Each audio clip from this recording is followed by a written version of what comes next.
Last క్లాస్లో Israel గురించి కొన్ని విషయాలు మనం నేర్చుకున్నాం.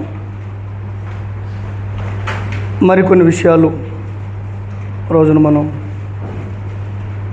నేర్చుకుందాం. వాస్తవానికి ఈరోజు మ్యాప్ చెప్తానని చెప్పాను కదా, సో కొద్దిమంది మిస్ అయ్యారు కాబట్టి I just want to next క్లాస్లో చెప్దాం అనుకుంటున్నాను. నెక్స్ట్ క్లాస్ అంటే ఫోన్ చేసి రిక్వెస్ట్ చేశారు, సో ఐఎమ్ కన్సిడరింగ్ దెమ్. కొంచెం దయ చూపుదాం వారి పట్ల, ఎందుకంటే మనకి through out the semester, through out the course మనకి మ్యాప్తో అవసరం ఉంది కాబట్టి ఒకసారి వింటేనే మంచిది క్లాసు. తర్వాత ఈరోజు కొన్ని ఇజ్రాయెల్ సంబంధించిన మరికొన్ని లెసన్స్ మీతో మాట్లాడతాను, అదిగా వినండి. అది ఫాలో అవుతున్నారా? లాస్ట్ క్లాస్ ఏం చెప్పాను?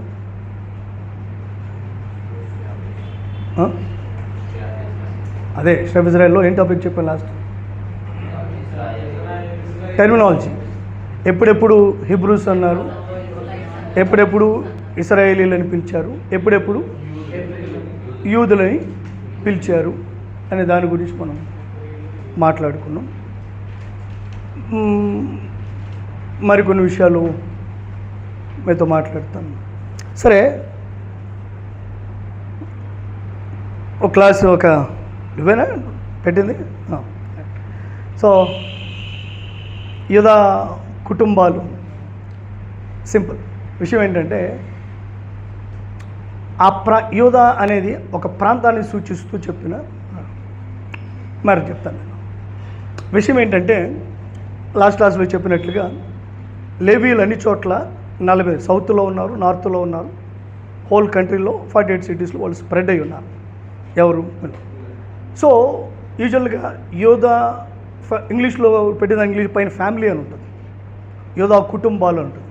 ఇట్ డినోట్స్ ప్లేస్, అంటే ప్రాంతాన్ని సూచిస్తూ ఉంది యూదా కుటుంబాలు. ఇంకో విషయం ఏంటంటే, ఒక డౌట్ రావచ్చు ఇప్పుడు ఆ మాట చెప్పిన తర్వాత. డౌట్ ఏంటంటే, మనకి యూదులని ఇశ్రాయేల్ని డివైడ్ అయింది రెహబాం దగ్గర కదా, న్యాయాధిపతుల్లో ఎట్లాగా అని ఎందుకు చెప్పండి?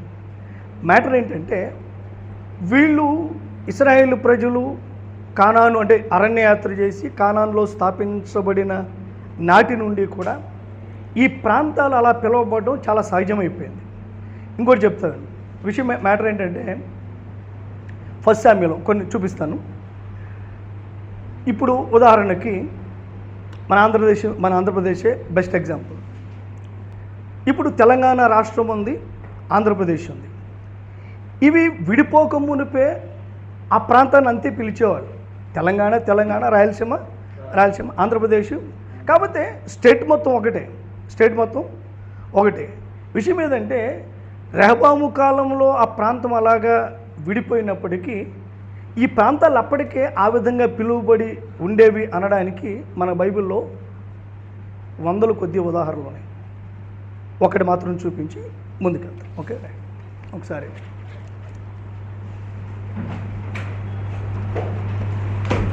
First Samuel chapter 3.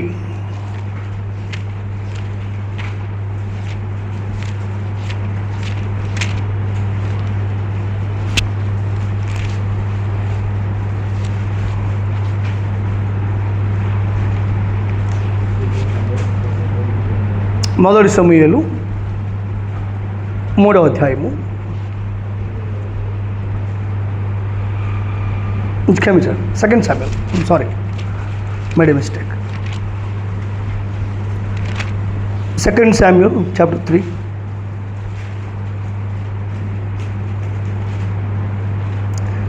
పన్నెండవచ్చు. అబ్నేరు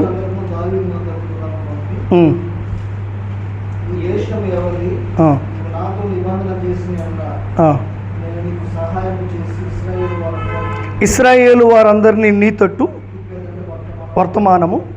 ఒకసారి అక్కడ ఆగండి.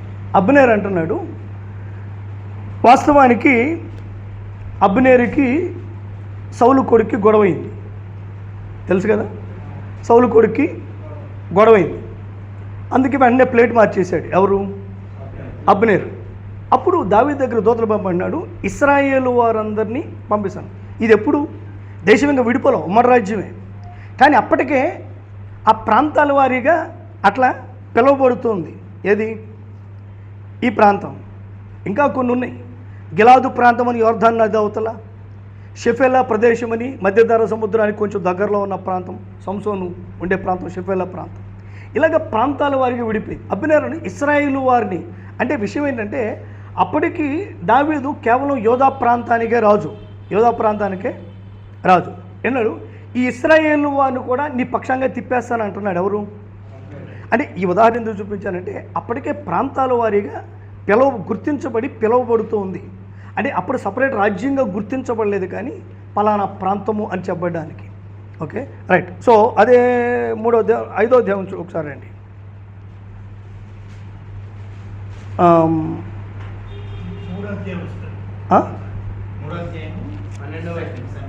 12 5వ అధ్యాయము ఫస్ట్ నుంచి చదవండి ఒకసారి.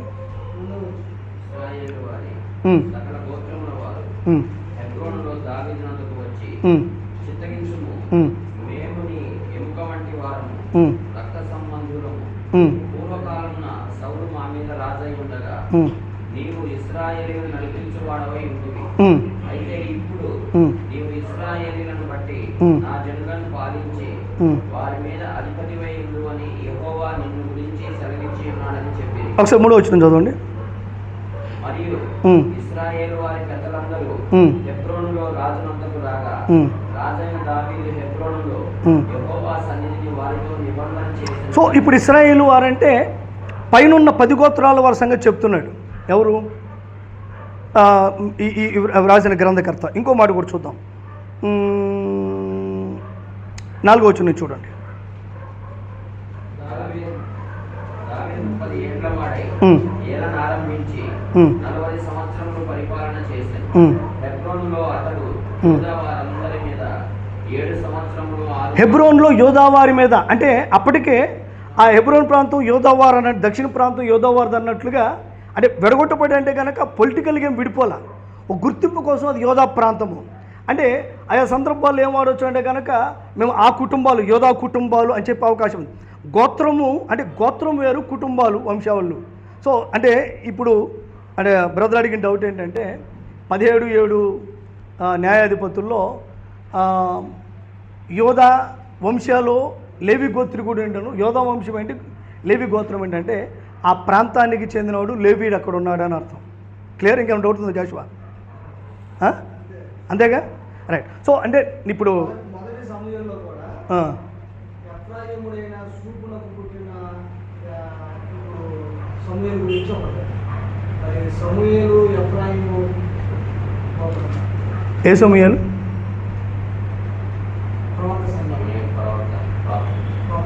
సమూయేలు ప్రవక్త ఏ గోత్రం అనా? ఏముంది అక్కడ? అంటే ఇప్పుడు మీరు చదివేది ఆ సమూయేలు గురించి వేరే సమూయేలు గురించి ఎన్నోదే అంటే అక్కడ ఉంటే అంతే మొత్తం చూద్దాం. నాకు కూడా చూడండి. ఫస్ట్ శామ్యూయల్ చదవండి. ఏముందా?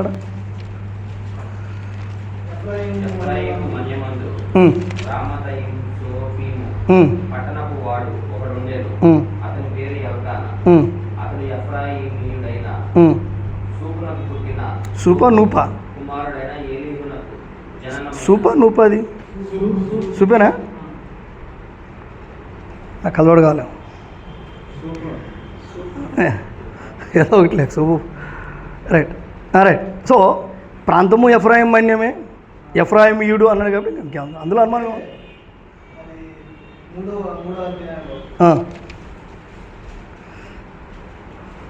మూడవ వచనం ఆరిపోకములకు సమూయేలు దేవుని మనసున్న యెహోవా మందిరములో కొంతమంది ఉన్నారు. మరి లేవీయుడు కాకుండా మనసు ప్రతిష్ఠించు, లేవీయుడు కాకుండా ఆ మందిరంలో ఉన్నాడని. ఇప్పుడు ఇక్కడికి వచ్చిన నువ్వు నాకు డౌట్ రేపావు. మ్యాటర్ ఏంటంటే ఇప్పుడు హన్నా ఎల్కానా క్యాండిడేట్ అది చూసాక మనకు అర్థమైపోతుంది. ఒక నిమిషం ఆగండి.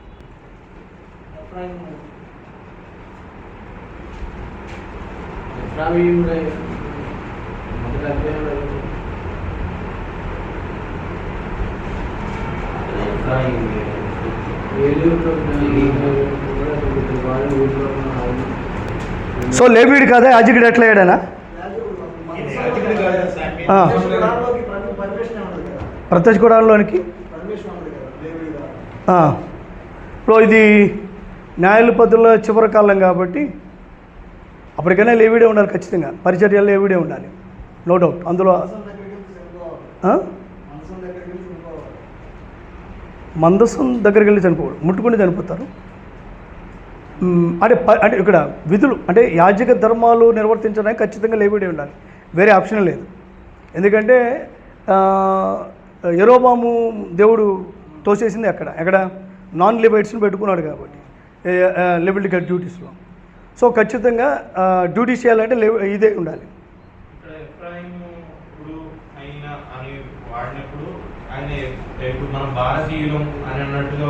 అంటే మీరు చెప్పింది నాకు అర్థమైంది. అంటే ఇక్కడ అక్కడ రెండు వాడాడు, ఎఫ్రాయిం మన్యము అన్నాడు, ప్లేస్ గురించి వాడాడు, గోత్రం గురించి వాడాడు. గోత్రం గురించి కూడా అంటే అదే వచనంలో ఉన్న చూడండి, మళ్ళీ ఎఫ్రాయిమీయుడైనా ఉంది.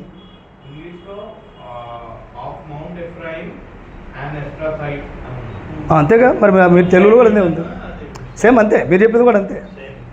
ఎఫ్రాయిం మన్యాన్ని ప్రాంతం చెందినవాడు, ఎఫ్రాయిం గోత్రానికి చెందినవాడు అని కూడా ఉంటుంది. మళ్ళీ చదవండి మీరు ఇంగ్లీష్లో ఒకసారి.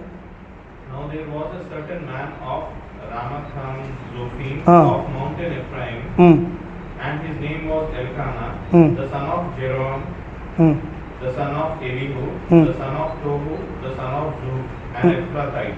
అంతే. ఎఫ్రాతైటా అయితే తేడా ఉంది. ఎఫ్రాయిమీడా ఎఫ్రాతైటా? ఎఫ్రాత్ యాక్చువల్లీ ఈ ఇప్పుడు ఈ రామ బెత్లెహేం వేరు. ఈ యొక్క ప్రాంతాలు వచ్చేప్పటికీ రామ బెత్లెహేం కొంచెం దగ్గరలో ఉంటాయి కానీ నాట్ ద సేమ్. ఎఫ్రాతైట్ ఒకసారి ఆగండి, 1 minute నాకు టైం అయింది.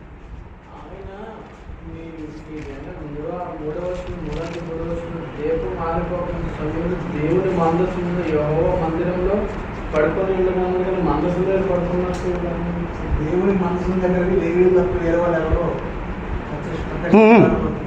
Doubt is right. అంటే అంటే మందిరంలో లేవీడు కాకుండా ఎలా ఉన్నాడని మీ డౌట్ కదా.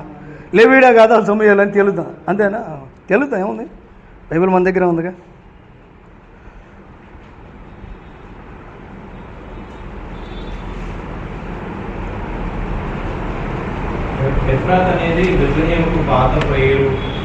ఎగ్జాక్ట్లీ నేను అదే అంటున్నా. ఇప్పుడు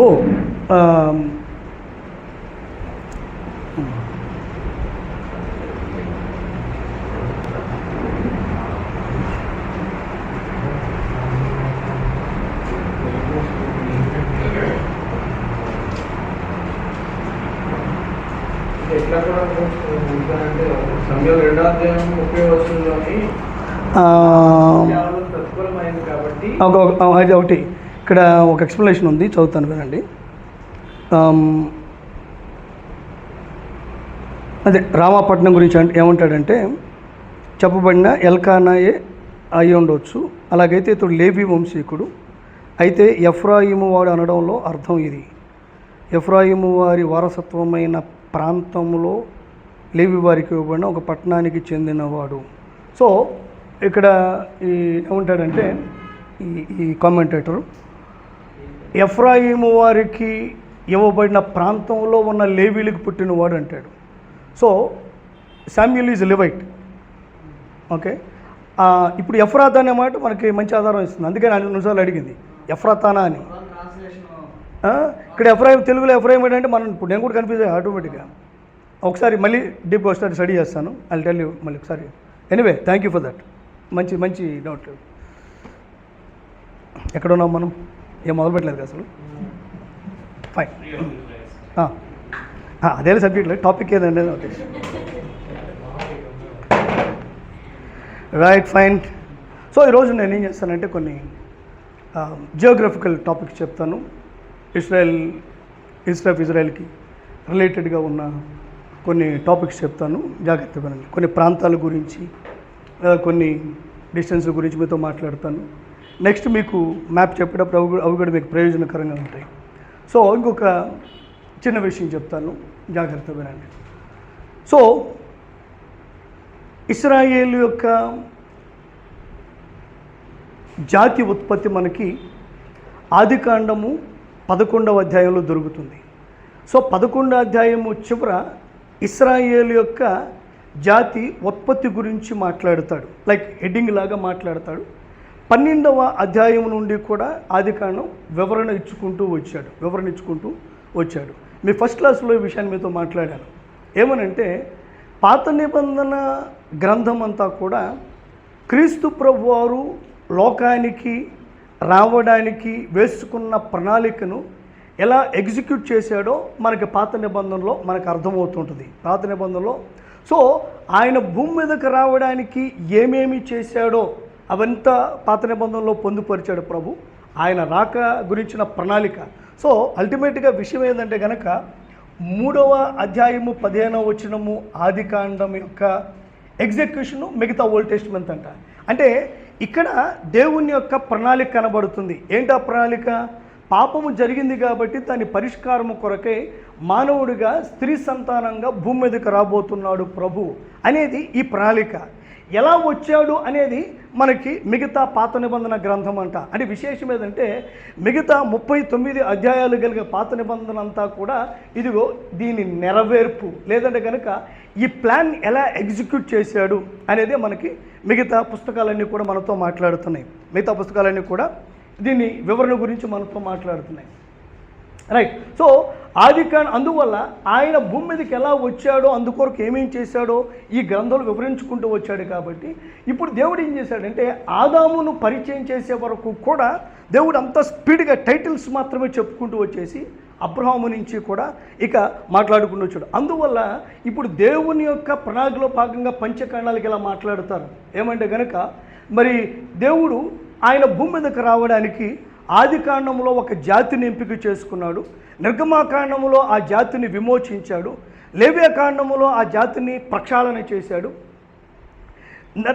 సంఖ్యాకాండంలో ఆ జాతిని నడిపించాడు, మరి ద్వితీయోపదేశ కాండంలో ఆ జాతికి ఉపదేశం చేశాడు. సో ఏమంటే కనుక ఆ జాతిని ఎన్నుకొని వారిని విమోచించి వారిని ప్రక్షాళన చేసి వారిని నడిపించి వారికి ఉపదేశం చేశాడు. ఎందుకంటే తాను ఎన్నుకున్న జాతి గురించి, తాను ఎన్నుకున్న భూమి మీదకి ఆయన రావడానికి ఎన్నుకున్న జాతి గురించి. సో ఇప్పుడు 3వ అధ్యాయము 15వ వచనం యొక్కలోని ఆయన ప్రణాళిక యొక్క నెరవేర్పు ఇది ఎలా జరిగింది. ఇక్కడేమో ప్రణాళిక ఇచ్చేసే టైట్లు, దాని వివరణ అంతా కూడా ఇదిగో ఎలా జరిగింది, ఆయన ఎన్నుకున్నాడు, ఆ తర్వాత ప్రభుత్వాలు ఎలా మార్చాడు. ముందున్న ప్రణాళిక ఏమో మరొకసారి నెబుకద్నెజరు కళ ద్వారా దానియేలుకు బయలుపరిచి దాని ఎగ్జిక్యూషన్ అంతా కూడా మార్చుకుంటూ వచ్చి ఇప్పుడు క్రొత్త నిబంధనలో మనకి కన్యామరియా గర్భాన ప్రభు భూలోకంలో మానవునిగా ఆయన ఆరాధించిన సంగతి మనందరికీ తెలుసు.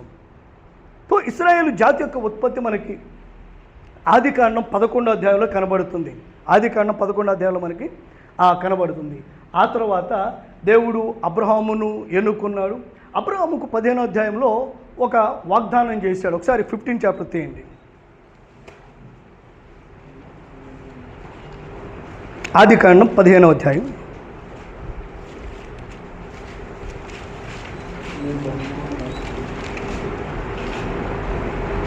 13వ వచనం. ఆయన నీ సంతతి వారు తమది కాని పరదేశమందు నివసించి ఆ దేశపు వారికి దాసులుగా నుందురు. వారు 400 ఏండ్లు వీరిని శ్రమ పెట్టుదురు. వీరు ఎవరికి దాసులవుదురో ఆ జనములకు నేనే తీర్పు తీర్చుదురు. తరువాత వారు మిక్కిలి ఆస్తితో బయలుదేరి వచ్చెదరు.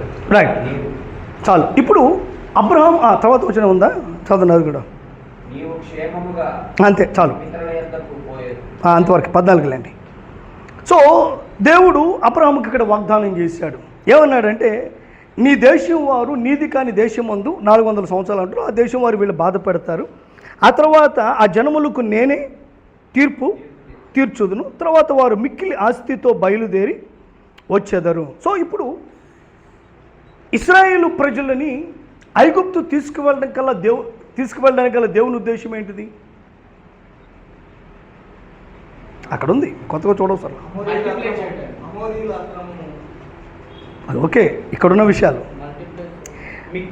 ఆ జనమునకు నేనే తీర్పు తీర్చుదును, తర్వాత మిక్కిలి ఆస్తితో వారు బయలుదేరి.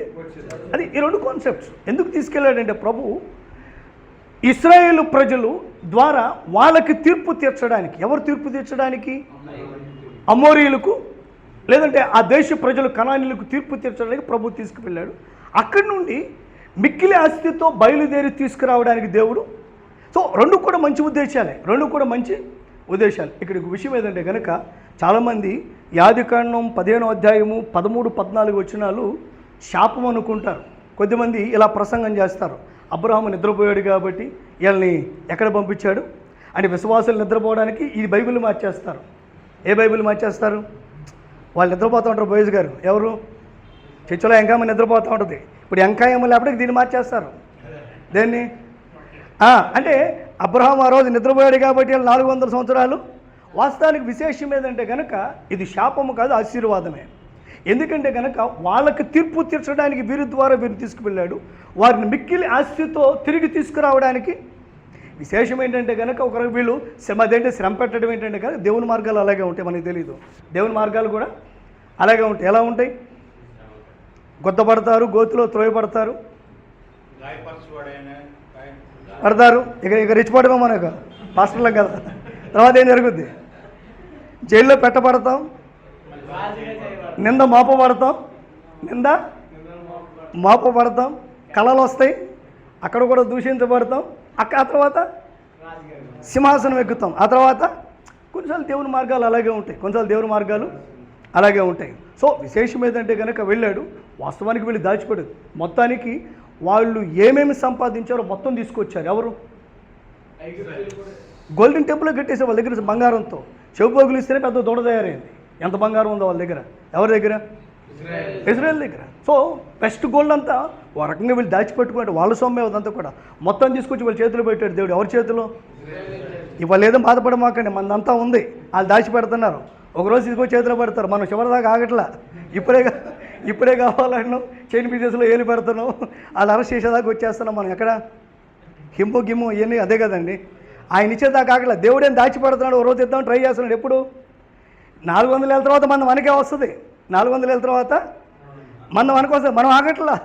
మనం గిమ్ములో ఏలు పెడుతున్నాం. అది కావాలన్నాం, కారు కావాలి, రేపొద్దున కల్లా బిల్డింగ్ కావాలంటున్నాం, మొత్తానికి వెళ్ళిపోయి జైల్లో కూర్చోన్నాం. సో ఇప్పుడు నా కాన్సెప్ట్ ఏంటంటే ఇది శాపము కాదు, దేవుడు వారిని ఆశీర్వదించడానికి తీసుకువెళ్ళాడంటాను. ఎవరిని? Israel. God's plan is that. ఎందుకంటే వీళ్ళ ద్వారా వాళ్ళకి తీర్పు తీర్చాలి. ఎవరికి? సరే, అక్కడ ఉన్న ప్రజలకి, ఐగుప్తులు, కనానీయులు కాదు, అక్కడ తీసుకువెళ్ళింది. సో వాళ్ళకి తీర్పు తీర్చాలి. ఎవరికి? తీర్పు తీర్చాలి. తర్వాత వాళ్ళని మిక్కిలి ఆస్తితో వెనక్కి తీసుకురావాలి. ఆ ప్లాన్లో తీసుకువెళ్ళారు. కొంచెం వీళ్ళ బుద్ధిహీనత కూడా ఉంది. ఎవరి బుద్ధిహీనత? ఇజ్రాయేల్. మరి దానికి తగ్గ ఏర్పాట్లు కూడా చేయాలిగా. అక్కడికి వెళ్ళిన తర్వాత మళ్ళీ ఏం చేశారు? వాళ్ళ దేవుళ్ళని పెట్టిపోయి ఆమోసులో అదే రాస్తాడు. ఆమోసు హెజ్కేల్లో ఉన్న వాక్యాలు అవే. వాళ్ళు ఏం చేశారు? అక్కడి నుంచి దేవతలు పట్టుకొచ్చుకున్నారు. ఎక్కడి నుంచి? ఐగుప్తు నుంచి. అక్కడి నుంచి కొంత వాళ్ళు అక్కడ విగ్రహారాధనకు అలవాటు పడ్డారు. ఎక్కడి విగ్రహారాధనకి? ఐగుప్తు దేశానికి. సో అందువల్ల అక్కడ కొన్ని తీర్పులు ఉన్నాయి, అక్కడ కొంత బానిసత్వం, దాన్ని బట్టి ఏర్పాటు ఉంది. టోటల్గా దేవుని ప్రణాళిక మాత్రం నెరవేరుతూ వస్తుంది. ఏం చేస్తాడంటే దేవుడు ఒక అవి తెలియనప్పుడు గమనించి కొంత ఆలస్యం చేసైనా మరలా ఆయన ప్రణాళిక అనుకూలంగా పరిస్థితిని మార్చుకొని మళ్ళీ వెనక్కి దేవుడు తీసుకొని వస్తాడు. సో ఇప్పుడు ఏం జరిగిందంటే కనుక అబ్రహాముకు ఒక రకమైన వాగ్దానం ఇది, నీ ప్రజలు విస్తరింప చేయడానికే తీసుకువెళ్తాను. ఈ క్రమంలో వాళ్ళు ఏం చేస్తారు? వాళ్ళు దాసులు అవుతారు. కానీ విషయం ఆ తర్వాత ఏమన్నాడు? మిక్కిలి ఆస్తితో. మనకు అనుమానం అక్కడ దాసులేంటి, మిక్కిలి ఆస్తి ఏంటి? ఆ దేవుడు చూసుకుంటాడు. నమ్మటమే మన వంతు. దాసులేంటి, మిక్కిలి ఆస్తి ఏంటి? సో దేవుడు అలాగా ప్లాన్ చేసి వారిని తీసుకువెళ్ళాడు. సో అబ్రహాముకు దేవుడు వాగ్దానం చేశాడు, దాన్ని ఎగ్జిక్యూట్ చేస్తూ ఉన్నాడు. ఈ క్రమంలో ఒక కుటుంబంలో 70 మందిగా ఉన్న వీరు యాకోబు కాలంలో కరువును బట్టి యోసేపు అప్పటికే అక్కడ ఉన్నాడు. ఎక్కడ? ఐగుప్తులో ఉన్న కారణం చేత ఇప్పుడు ఏం జరిగిందంటే వీళ్ళు అక్కడికి వెళ్ళారు, అక్కడ నివసించడం మొదలుపెట్టారు. సో వీళ్ళు అక్కడికి వెళ్ళిన తర్వాత ఎక్కడ ఉన్నారంటే కనుక గోషేన్లో పెట్టారు. ఎక్కడ చెప్పండి? వాస్తవానికి గోషేను రిమోట్ ల్యాండ్. అప్పటికి వాళ్ళు గోషేన్లు పక్కన పెట్టేశారు. అంటే అప్పుడు వాళ్ళు వాడడం లేదు అప్పుడు వాళ్ళు ఏం చేయట్లేదు, వాడడంలా. సో ఇప్పుడు ఏం జరిగిందంటే కనుక వాళ్ళు కొంచెం వీళ్ళ గొర్రెల కాపర్లు అంటే పడదు, వీళ్ళేమో గొర్రెలు, వీళ్ళ వృత్తి ఏంటిది? గొర్రెల కాపర్లు. అట్లా అని యోసేపుని బట్టి దోషేయలేరు. ఎందుకంటే వీళ్ళు అక్కడికి వెళ్ళే నాటికి యోసేపుని బట్టి దేశం బతుకుతుంది. ఎవరిని బట్టి? యోసేపే ఆధారం. ఆధారం. యోసేపు యొక్క పొలిటికల్ స్ట్రాటజీసే ఐగుప్తుని నిలబెట్టినాయి. అక్కడ ఐగుప్తుని నిలబెట్టినాయి. ఇప్పుడు పొలిటికల్ సూపర్ కింగ్ ఆయన ఎవరు? యోసేపుని తోసేయలేరు. ఇప్పుడు యోసేపుని బట్టి ఎవరిని తోసేయలేరు? ఫ్యామిలీని. సో అందువల్ల మధ్య మార్గం ఏం చేశారంటే ఇటు గొర్రెల కాపురం వాళ్ళ దగ్గర పెట్టుకోకూడదు, అలాగే దేశం పంపించకూడదు. అందువల్ల రిమోటెడ్ ల్యాండ్లో పెట్టారు. ఎక్కడ పెట్టారు? గోషెన్లో పెట్టారు. గోషెన్ చిన్నదేమి కాదు, 900 స్క్వేర్ మైల్స్ అంటారు. ఎంత? మొత్తం 900 అంత ఉంటుంది గోషెన్ అంటే. గుంటూరులో ఒక ఆరండాల పేట అంత కాదు అది. ఏమండి? అంత పేట కాదు. అంటే ఇప్పుడు విషయం వస్తే కనుక ఇంచుమించుగా 1200 స్క్వేర్ మైల్స్ ఉంటుంది మొత్తం ఈజిప్ట్. ప్రస్తుతం ఇజ్రాయెల్ అంతా కలిపి ఎంత? 240 మైల్స్ ఏమో పొడవు ఉంటుంది, 50 మైల్స్ ఏమో వెడల్పు ఉంటుంది. అంతే. పొడవేమో 240 మైళ్ళు ఏది ప్రస్తుత ఇజ్రాయెల్, 50 మైళ్ళు ఏమో వెడల్పు. సో మొత్తం 15 to 240 almost like 1200 plus. So 1200 square miles ప్రస్తుత. దానికంటే కొంచెం చిన్నది ఏది?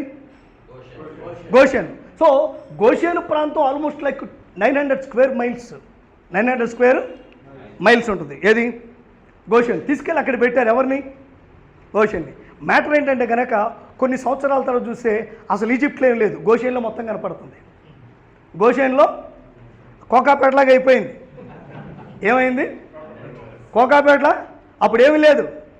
ఏమని బియ్యానికి కూరకు అమ్మేసుకున్నారంటే అవి ఇప్పుడు ఒక్కటి 230 కోట్లు, ఒక ఎకరం 240 కోట్లు. మొన్న ఈ మధ్య 230 కోట్లు కమ్ముడిపోయింది. ఏది? 1 ఏకర్ ల్యాండ్. ఏది?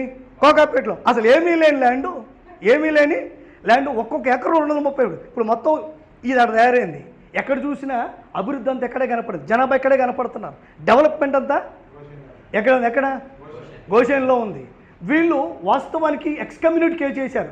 మీరు మా కొద్దిలాంటి చివర పెట్టారు. దేవుడు అక్కడే డెవలప్ చేశాడు. మనం ప్రక్కన పెట్టబడినా పర్లేదు, మనమే కింగ్ అవుతాం, మనమే సెంటర్ పాయింట్ అవుతాం. జరిగింది అది. It is proved. ఒక ఫ్యామిలీని తీసుకెళ్ళి అక్కడ పెట్టారు. ఎక్కడ?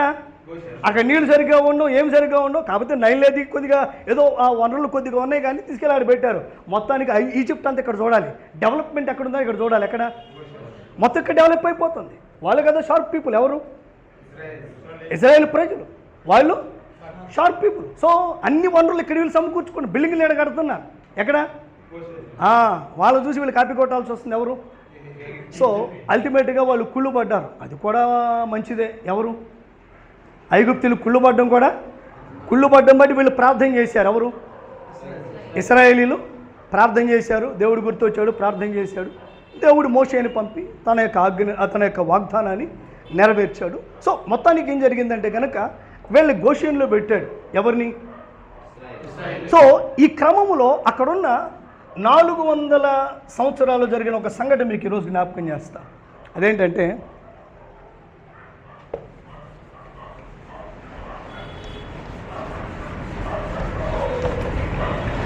మీకు లాస్ట్ క్లాస్లో ఒక మాట చెప్తాను. ఇశ్రాయేలీలు ఒక కుటుంబంగా ఐగుప్తు తరలి వెళ్ళినప్పుడు ఐగుప్తులో రాజులుగా ఉన్న ఫారోస్ వాస్తవానికి లోకల్ ఈజిప్షియన్స్ కాదు. ఎవరు వాళ్ళంటే గనక ఈ యొక్క ఆర్యుల దాడుల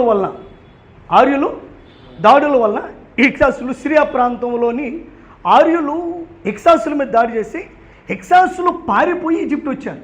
ఇక్సాసులు పారిపోయి ఎక్కడికి వచ్చారు? ఈజిప్ట్కి వచ్చారు. సో ఈజిప్ట్కి వచ్చినప్పుడు ఏం జరిగిందంటే వీళ్ళు కొంతకాలానికి బలం పుంజుకుని అక్కడ లోకల్ ఐగుప్తీయుల్ని జయించి ఏం జరిగింది? వాళ్ళు ఆధిపత్యం వహించారు. ఎవరు ఆధిపత్యం వహించారు? ఇక్సాసులు ఆధిపత్యం వహించారు. సో ఇశ్రాయేలీలు వెళ్ళినప్పుడు అక్కడ ఉంది స్థిరపడిన వాళ్ళు. ప్రస్తుతం మన భారతదేశంలో జరుగుతుందో కూడా అదే. ఈ ఆర్యన్స్ ఇరాన్ బ్రీడ్. ఎవరు వాళ్ళు? సో ఇప్పుడు ఏం జరిగిందంటే వాళ్ళు వచ్చేసారు. ఎక్కడికి? ఇండియాకి వ్యాపారం కోసం వచ్చారు, ఏదో మొత్తానికి వచ్చారు. వచ్చిన తర్వాత వాళ్ళు ఒక టార్గెట్ పెట్టుకుని ఇవాళ వాళ్ళు సీట్లో కూర్చున్నారు. ఎక్కడ కూర్చున్నారు? అసలు ఒరిజినల్ ఇండియన్స్కి అవకాశం లేకుండా పోయింది. వాళ్ళే ఇండియన్స్ అంటున్నారు. ఇంకా వెదుటోడిని దేశద్రోహి అన్నారు. ఎవరిని? ప్రశ్నించిన వాడిని. వాడు ఎక్కడి నుంచి వచ్చాడంటే వాళ్ళ మూలాలన్నీ కూడా అక్కడ కనపడతారు. సేమ్ జరిగింది అది. ఈ ఇక్సాసులు అక్కడికి వెళ్ళి కొంతకాలానికి ఏముంది, అలవాటు పడిపోతుంది, ఆ భాష వచ్చేస్తుంది, అంతా ఒకరికి పుట్టి పెరుగుతారు కాబట్టి అయిపోతుంది. ఇక్సాసు వాళ్ళు వచ్చారు. సో ఇశ్రాయేలీలు అక్కడ కుటుంబానికి వెళ్ళినప్పుడు వాళ్ళు ఉన్నారు కాబట్టి సులువుగా ఒక పొరుగు దేశీయుడికి అగ్రస్థానం ఇచ్చేశారు. ఒక కళ భావం చెప్పగానే ఏం చేశారు? అగ్రస్థానం ఇచ్చేశారు. ఎవరు ఇచ్చారు? అది విశేషం ఏంటంటే ఈ 400 సంవత్సరాల్లో ఒక 200 సంవత్సరాలు జోసఫు ఆయన అన్నదమ్ములు కూడా బ్రతికి ఉండి కొంత ఉన్న ప్రాంతంలో వాళ్ళు బాగానే ఉన్నారు ఇశ్రాయేలు కుటుంబం. ఈ 200 ఏళ్ళిన తర్వాత స్థానిక ఐగుప్తీయులు ఈ ఇక్సాసులను పడగొట్టి వాళ్ళ అధికారంలోకి వచ్చారు. ఎవరు? లోకల్. వాళ్ళు ఏమంటారు? తెబాన్లో అంటారు. వాళ్ళు ఏమంటారు? తెబాన్లో అంటారు. ఈ తెబాన్లు అధికారంలో ఉన్నారు. ఈ తెబాన్లు అధికారంలో ఉన్నారు. ఇప్పుడు విశేషం ఏదంటే కనుక రామ్సేస్ II, ఈ రామ్సేస్ II ఎవరంటే కనుక మోషే పుట్టినప్పుడు ఐగుప్తులో ఈయన ఫరో. ఎవరు? Ramses II. ఎక్కడ? ఐగుప్తులో మోషే పుట్టినప్పుడు రాజు ఈయన. రామ్సేస్ II అనేవాడు మోషే పుట్టినప్పుడు రాజు. అయితే ఈయనే పీతోము, రామసేస్సు అనే పట్టణాలు కట్టించాడు కదా. ఏమేం పట్టణాలు? పీతోము, రామసేస్సు. ఇదిగో ఈయన కట్టించాడు. ఎవరి చేత?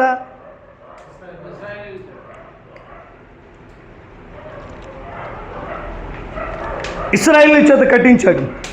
అప్పటికి ఇశ్రాయేలు భయంకరమైన బానిసత్వంలో ఉన్నారు.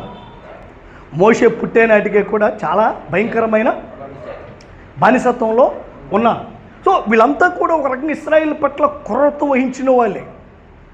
ఈయన కూతురు తెర్మోతిస్. ఎవరు కూతురు? రామ్సేస్ II కూతురు ఎవరండి? తెర్మోతిస్. ఏమిటి ఈమె చరిత్ర అంటే కనుక ఈమె కూతురుకే మోషే దొరికింది. మనందరికీ మోషే గురించి తెలుసు. మోషే పుట్టిన దివ్య సుందరుడై ఉన్నాడు, మంచి హ్యాండ్సమ్. ఎవరు? మోషే. మంచి మంచి అందగాడై ఉన్నాడు, వదలలేకపోయింది, పెంచుకుంది. సో ఇప్పుడు ఇది కూడా అంగీకరించాల్సి వచ్చింది. ఎవరు? రామ్సేస్ II కూడా. ఎందుకంటే కనుక మరి ఈమె మోషేని పెంచుకుంది, రాజభవనంలో పెరిగాడు. ఎవరు? రాజ విద్యలన్నీ నేర్చుకున్నాడు. ఎవరు? మోషే. అయితే విషయం ఏదంటే కనుక మరి ఈ తిర్మోతిస్ కుమారుడిగా ఉన్నాడు. విశేషం ఏదంటే కనుక మోషే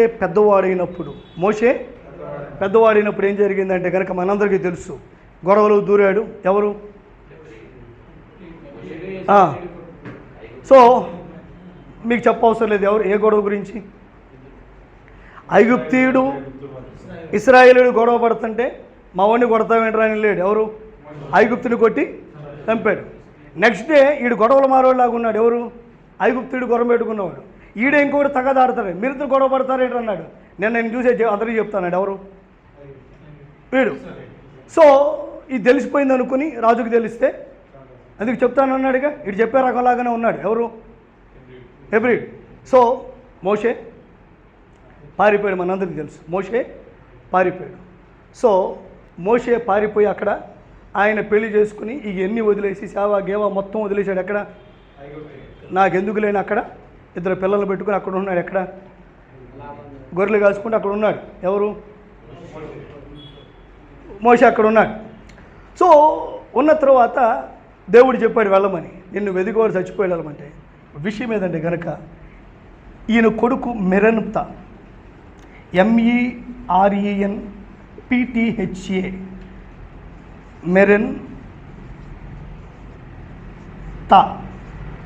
MERENPTHA, పాకింద తావత్తు మెరెన్తా. సో ఈ రామ్సేస్ II కొడుకు మెరెన్తా. సో ఈయన చనిపోయాడు. ఎవరు? రామ్సేస్ చనిపోయాడు. ఎందుకంటే ఈ కాలంలో ఉన్నాడు. ఇక మోషే హత్య చేసినప్పుడు ఈయనే రాజు. ఎవరు? Ramses II. సో తర్వాత ఈయన వెతుకుతున్నాడు. మోషే దొరకదు, వెళ్ళిపోయాడు. అలా సద్దుమణిపోయింది. ఈయన కొడుకు రాజయ్యాడు. రాజయ్యాడు. ఇప్పుడు దేవుడు చెప్పాడు అని. సో పారిపోయిందేమో రామ్సేస్ II కాలంలో, మళ్ళీ వచ్చిందేమో ఈ మెరెన్తా కాలంలో. మళ్ళీ వచ్చిందేమో ఫారో మెరింత కాలంలో. సో విశేషం అంటే వచ్చింది ఈయన కాలంలోనే. అక్కడి నుండి ఇశ్రాయేలీలు ఇప్పుడు మనం చదువుతామే ఏమని, కఠినమైపోయింది హృదయం. ఎవరి హృదయం? ఈ క్యాండిడేటే, ఈ క్యాండిడేటే. ఫరో హృదయం కఠినమైపోయింది, వాడి హృదయం కఠినమైపోయింది అని చాలాసార్లు చదువుతాం. ఒకసారి అంటాడు మీ దేవుడే దేవుడు రా ప్రార్థన చేయ అంటాడు. భలే నటుడు ఇతను. ఎవరు? ఈ మెరంతా చాలా నటుడు. అవసరం వచ్చినప్పుడు కాళ్ళ ఎలా పడతాడు. ఎవరి కాళ్ళు? మోసే కాళ్ళు. ఈసారి వచ్చినప్పుడు బైబిల్ తీసుకురా అన్నాడు. ఈసారి వచ్చినప్పుడు రెఫరెన్స్ బైబిల్ నాకు కూడా తీసుకురా అన్నాడు. కప్పలు చచ్చిపోగానే చూద్దాం వెళ్ళు అన్నాడు. మళ్ళీ ఫోన్ చేయాల్సి వస్తే మళ్ళీ ఏమన్నాడు, మా ఇంట్లో 2 రోజులు ఉపవాస ప్రార్థన పెట్టాలి, నువ్వు తప్పేవాళ్ళు లేరు అన్నాడు. ఎవరింట్లో? ఈ పేరు చచ్చిపోగానే నువ్వు నాకు తెలియదు అంటున్నాడు. అలాంటి నటుడు ఇస్తున్నాం. ఎవరు? ఏమే. సో మోషే వెనక్కి తిరిగి వచ్చింది తర్వాత చెప్పండి, ఇశ్రాయేలీలు విడుదల పొందింది మెరింత కాలంలోనే. సో విశేషం ఏదంటే కనుక 400 సంవత్సరాల బానిసత్వము అని పిలుస్తున్నాం. కొన్నిసార్లు చాలాసార్లు ఒక టోటల్ నెంబర్ చెప్తారు, కొన్నిసార్లు మనం రౌండ్ ఫిగర్లో వాడడం అలవాటు. ఏం వాడడం అలవాటు? చాలాసార్లు అవి ఇక్కడ కూడా ఉంటాయి. వరామరికగా 6 లక్షల సైన్యం అంటాం, 6 లక్షల కాల్బలం అంటాం. ఏంటంటాం? 6 లక్షల. వివరాల్లోకి వెళ్తే దాని నెంబర్ ఒకటి ఉంది, వివరాల్లోకి వెళ్తే దాని నెంబరు ఉంది. సో అలాగే ఇప్పుడు విశేషం అంటే 400 సంవత్సరాల బానిసత్వం ఉన్న లోపలికి వెళ్ళి చూస్తే వారు పొరుగు దేశంలో ఉన్నారు, కొంచెం పర్లా డెవలప్ అయ్యారు. ఇక్కడి నుంచి ఏమైందంటే కనుక వాళ్ళు ఇక్కడి నుంచి తగ్గిపోలే, బానిసత్వంలోకి వెళ్ళేందుకు వీళ్ళు డెవలప్ అయిపోతున్నారు. ఎవరు? వాళ్ళు ఏం చేస్తున్నారు? వాళ్ళేమో క్విక్గా ఆఫీసర్లో పెట్టి మరి నలగొడుతున్నారు. ఎవరిని? ఇశ్రాయేలుని. వాళ్ళు మాత్రం డెవలప్మెంట్ ఆగల. విశేషం ఏదంటే శ్రమల గుండా వెళ్తేనే డెవలప్మెంట్ ఎక్కువ ఉంటుంది. ఎక్కడుంటే శ్రమల గుండా వెళ్తేనే డెవలప్మెంటు. జై శ్రీరామ్ నినాదం ఎక్కువైతేనే మనకి తెలియట్లే, మనం భయపడిపోతున్నాం. మనం ఏం చేస్తున్నాం? భయపడిపోతున్నాం. అలాగే మన వాళ్ళు ఏమంటున్నారు అంటున్నారు, వాళ్ళేమో జై ఇంకోటి అన్నారు, కానీ వాళ్ళు అక్కడే డెవలప్ అయ్యారు. ఎక్సడస్ 1 ఒకసారి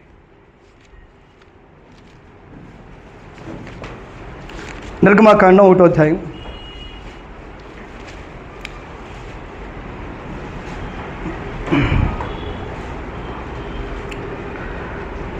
12 వచ్చు.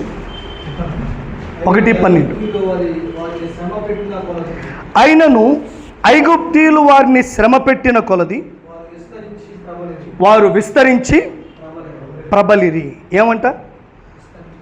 విస్తరించి ప్రబలి. 7వ వచనం చూడండి. ఇశ్రాయేలీలు బహుసంతానము గలవారి అభివృద్ధి పొంది విస్తరించి. ఎప్పుడు ఇది? స్టార్టింగ్లో. అంటే వాళ్ళు ఏ ఇబ్బంది లేక మునుపు విస్తరించి అత్యధికంగా ప్రబలారు, విస్తరించి అత్యధికంగా ప్రబలారు. ఇది చూసి వాళ్ళు కుళ్ళు పుట్టింది. 8వ వచనం చూడండి. యోసేపును ఎరుగని క్రొత్త రాజు ఏలన ఆరంభించను.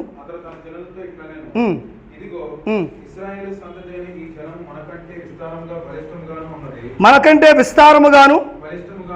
అంటే ఏమంటున్నారు? మనం జిమ్ చేస్తున్నా, గుప్పిడి కండ పెరగట్లేదు, వాళ్ళు మామూలుగానే 6 ప్యాచ్ కనపడుతుంది. ఏంటి రహస్యం మాకు అర్థం కావట్లేదు అన్నారు. తర్వాత ఇప్పుడు అక్కడ ఆగండి. విషయం ఏంటంటే 1వ అధ్యాయం 7వ వచనంలో వాళ్ళు అభివృద్ధి పొంది అత్యధికంగా ప్రబలారు. ఇప్పుడు ఎందు నుంచి ఏం జరుగుతుంది? అభివృద్ధి చెందినందుకు ఇప్పుడు 7 పంది అదే దశంభాగాలు కొట్టి అది కారు కొనేసుకుంటున్నారు. నిన్న ఒకరు గర్వాపసి అని చెప్పేసి క్రైస్తవులుగా ఉన్న కుటుంబాలు వెళ్ళారు. వాడి కంప్లైంట్ ఏంటి? సైకిల్ వేసుకొచ్చాడు పాస్టర్ గారు మా ఊరు, కారు కొనుక్కున్నాడు అని అంటాడు. అప్పుడు ఏడిపోయింది చెప్పండి, నిజంగా నేను చెప్తాను. అలా అతని పాయింట్ ఏంటి? ఎక్కడ ఆగాడు? ఏమన్నా కనపడుతుందా పాయింట్? అక్కడ ఏమన్నా పాయింట్ కనపడుతుంది? సో వీళ్ళు కూడా అంతే, సేమ్ జరుగుతుందని చెప్తున్నా. వీళ్ళు కూడా ఏం చేస్తున్నారు? అరే మంది సెంటు చూస్తే ₹1,00,000 వాళ్ళు చూస్తే 10 కోట్లు అన్నారు ఒక సెంటు. ఎక్కడ? వాళ్ళు డెవలప్ అయిపోతున్నారు. వాళ్ళు ఏం చేస్తున్నారు? మనం జిమ్ చేస్తున్నా, మనకేం కనపడదు. వాళ్ళకి మనకి 2-3 పిల్లలు కష్టమైపోతే వాళ్ళు ఒకటి 15 మంది పిల్లలు ఉన్నారు. ఎవరికి? ఇశ్రాయేలు. ఏంటిది రహస్యం అర్థం కావట్లా. అందుకని కుయుక్తిగా జరిగిద్దాం రండి అంటున్నారు. ఎవరు? ఐగుప్తు కురీప్తిగా వెళ్తున్నారు. సో మనవాళ్ళు మామూలు వాళ్ళు కాదు. ఇప్పుడు ఏం జరిగిందో 12వ వచనం జరిగింది. అయినను అయిపోయింది. వాళ్ళకి షాక్, వాళ్ళకి మైండ్ ఖరాబ్ అయిపోతుంది. ఏం జరుగుతుంది, ఏమి జరుగుతుంది? వాళ్ళు ఏం చేశారు? నిజంగా విస్తరిస్తున్నారని వీళ్ళు ఇబ్బంది పడడం మొదలుపెట్టారు.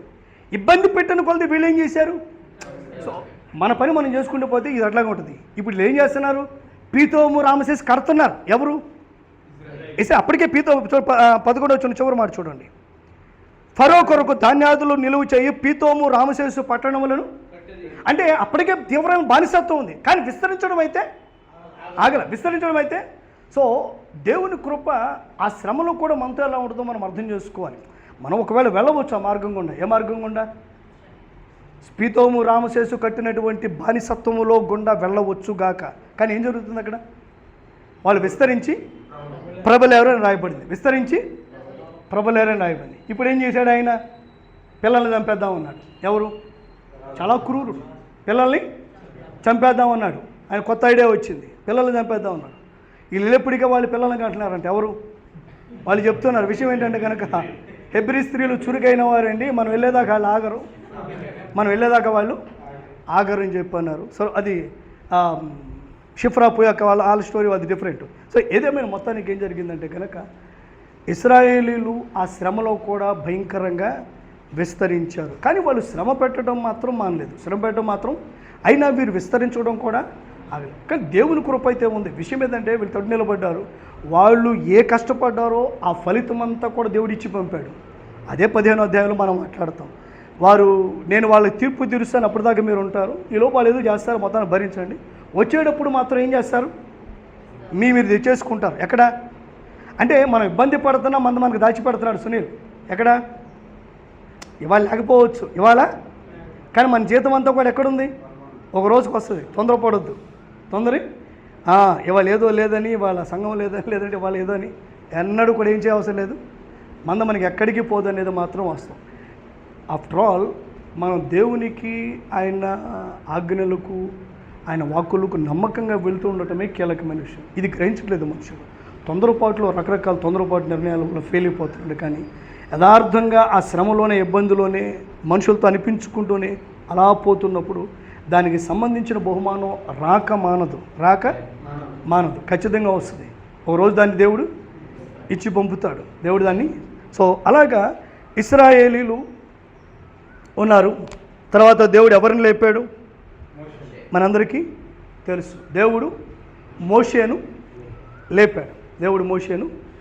సో ఇక్కడ ఇంకో మాట కూడా మీకు జ్ఞాపకం చేస్తాను. దాని దగ్గర నుంచి ఒకసారి చిత్రం వెళ్ళడానికి ప్రయత్నం చేస్తాను. తర్వాత కొన్ని హిస్టారికల్ పాయింట్స్ మీకు చెప్తాను, జియోగ్రఫికల్ పాయింట్స్ కొన్ని మీకు చెప్తాను. సో ఇంకో విషయం కూడా మనం చూద్దాం. అబ్రహాము ప్రస్తుత ఇరాక్కి మధ్యలో ఉన్నటువంటి, ప్రస్తుతం అబ్రహాం యొక్క సొంత ఊరు ఏ ప్రాంతంలో ఉంటుంది? ఊరు ఎక్కడుంది? ప్రస్తుత ఇరాక్కి మధ్యలో ఉంటుంది, సుమారుగా ఆ ప్రాంతంలో ఉంటుంది. సో అక్కడికి చెందినవాడు, ఆ ప్రాంతానికి చెందినవాడు బబులోను ప్రాంతానికి చెందినవాడు. ఏ ప్రాంతానికి చెందినవాడు? బబులోను ప్రాంతానికి చెందినవాడు. ఎవరు? అబ్రహాం. సో ఈ బబులోను నాగరికత, అషూరు నాగరికత ఎవరి ద్వారా కట్టబడి అంటే ఈ నిమ్రోదు కాలంలో కట్టబడిన పట్టణాలు ఇవి. ఏ పట్టణాలు? అషూరు కానివ్వండి, నినివే కానివ్వండి, ఈ బబులోను కానివ్వండి. ఎక్కడ కట్టబడిన ఎవరికి కట్టబడి? నోవహు కొడుకైన హాము సంతానం నిమ్రోదు వల్ల కట్టబడిన పట్టణాలు ఇవన్నీ కూడా అక్కడ. అందువల్ల అక్కడ నాగరికత విస్తరించింది. రెండవది పాపం కూడా, ఒక భయంకరమైన కురియల్ పట్టణాలు అయిపోయినాయి అవన్నీ కూడా. నినివే పట్టణం కానివ్వండి, రెండవది ఈ యొక్క బబులోనికి. సో ఆ బబులోను ప్రాంతంలో ఊరుకు చెందినవాడు అబ్రహాము. సో అబ్రహామును దేవుడు పిలిచాడు. విషయం ఏదంటే అబ్రహాము దేవుని నమ్మాను, అది అతను నీతిగా నమ్మాడు. హెబ్రీ అంటాడు ఎక్కడికి వెళ్ళాలో తెలియక బయలుదేరా అంటాడు. ఇంకో మాట, అసలు దేవుడు ఉన్నాడని ప్రజలు నమ్మడానికే కష్టంగా ఉన్న ప్రాంతంలో దేవుడు ఉన్నాడని నమ్మాడు. ఎవరో తెలియదు, మొత్తానికి దేవుడు ఉన్నాడు అని నమ్మాడు. ఎవరు? అబ్రహాము. దేవుడు అది మెచ్చి ఏం చేశాడంటే అబ్రహామును పిలిచాడు. పిలిచినప్పుడు దేవుడు అబ్రహాము పిలుపుకు లోబడి ప్రజలందరూ ఏమంటున్నారంటే కనుక ఎక్కడికి వెళ్తామంటే ఏమో తెలియదు అంటున్నాడు. ఎందుకంటే ఊరు పేరు చెప్పాలి, నేను చూపించే దేశానికి వెళ్ళమన్నాడు. నడిచి వెళ్తా ఉంటే నేను నెక్స్ట్ ప్లేస్ చెప్తాను నీకు, ఇవాళ ఇక్కడ దాగేళ్ళు రేపు ఎక్కడికి వెళ్ళాలి చెప్తా, మొత్తం వాళ్ళు చెప్పను అంటున్నాడు. ఎవరు? చాలా విచిత్రం. మా అబ్రాహాము నడిచిన విషయం మామూలు విషయంగా నమ్మటువంటి మామూలుగా నమ్మాడు అనుకున్నారా? మామూలుగా నమ్మాడు అనుకున్నారా? సో అలాగా నడిపించబడుతూ వచ్చాడు ఎవరు? సో ఒకసారి ఆ హీబ్రూలో ఆ మాట చదివి మనం ముందుకు వెళ్దాం. హీబ్రూస్ 11 తీయండి.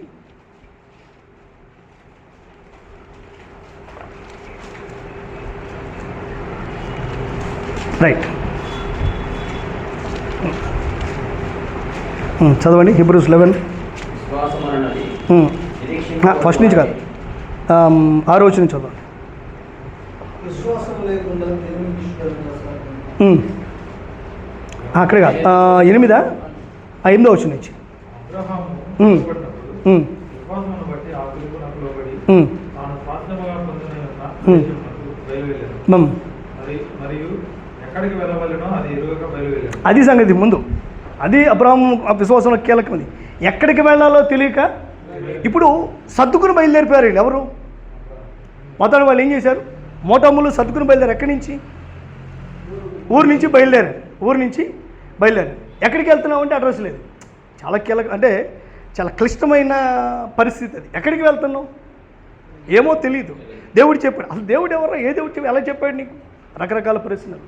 కానీ విశ్వాసంలో నమ్మాడు, అక్కడి నుంచి బయలుదేరాడు. సో ఇలా మాట్లాడదాం.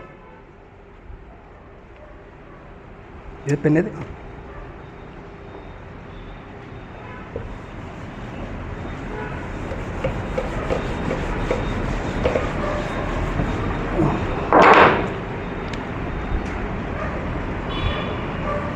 మ్యాప్ మీకు చెప్పినప్పుడు ఇంకా క్లియర్గా అర్థమవుతుంది. So this is map. ఇది ఇస్రాయల్ దేశము.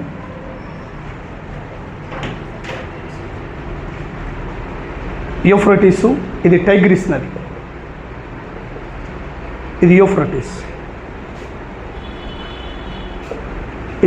నది. ఈ రెండింటి మధ్య ప్రదేశమే గోషేనా? కాదు. బబులోను దేశం. ఏ దేశము? బాబిలోను. ఈ రెండు నదుల మధ్య ఉంటుంది. సో ఇక్కడ గమనించండి, ఇగో ఇంచుమించుగా ఇక్కడ ఉంటుంది ఊరు అనేది. ఎక్కడ ఉంటుంది? ఇగో ఇక్కడ ఉంటుంది ఊరు అనేది. ఇక్కడి నుండి ఈ నది ఒడ్డున ఇక ప్రయాణం పెట్టాడు. దేవుడు చూపిస్తున్నాడు, వెళ్తా ఉన్నాడు. యూఫ్రటీస్ నది ఒడ్డున పడి వెళ్తూ ఉన్నాడు. ఎవరు? అబ్రహాం. సో అబ్రహాము కుటుంబము విగ్రహారాధన కుటుంబం అని 24వ అధ్యాయము యెహోషువ గ్రంథం మాట్లాడుతారు. 2వ వచనం ఒకసారి తీసుకోవుతారా? 24:2 జాషువా.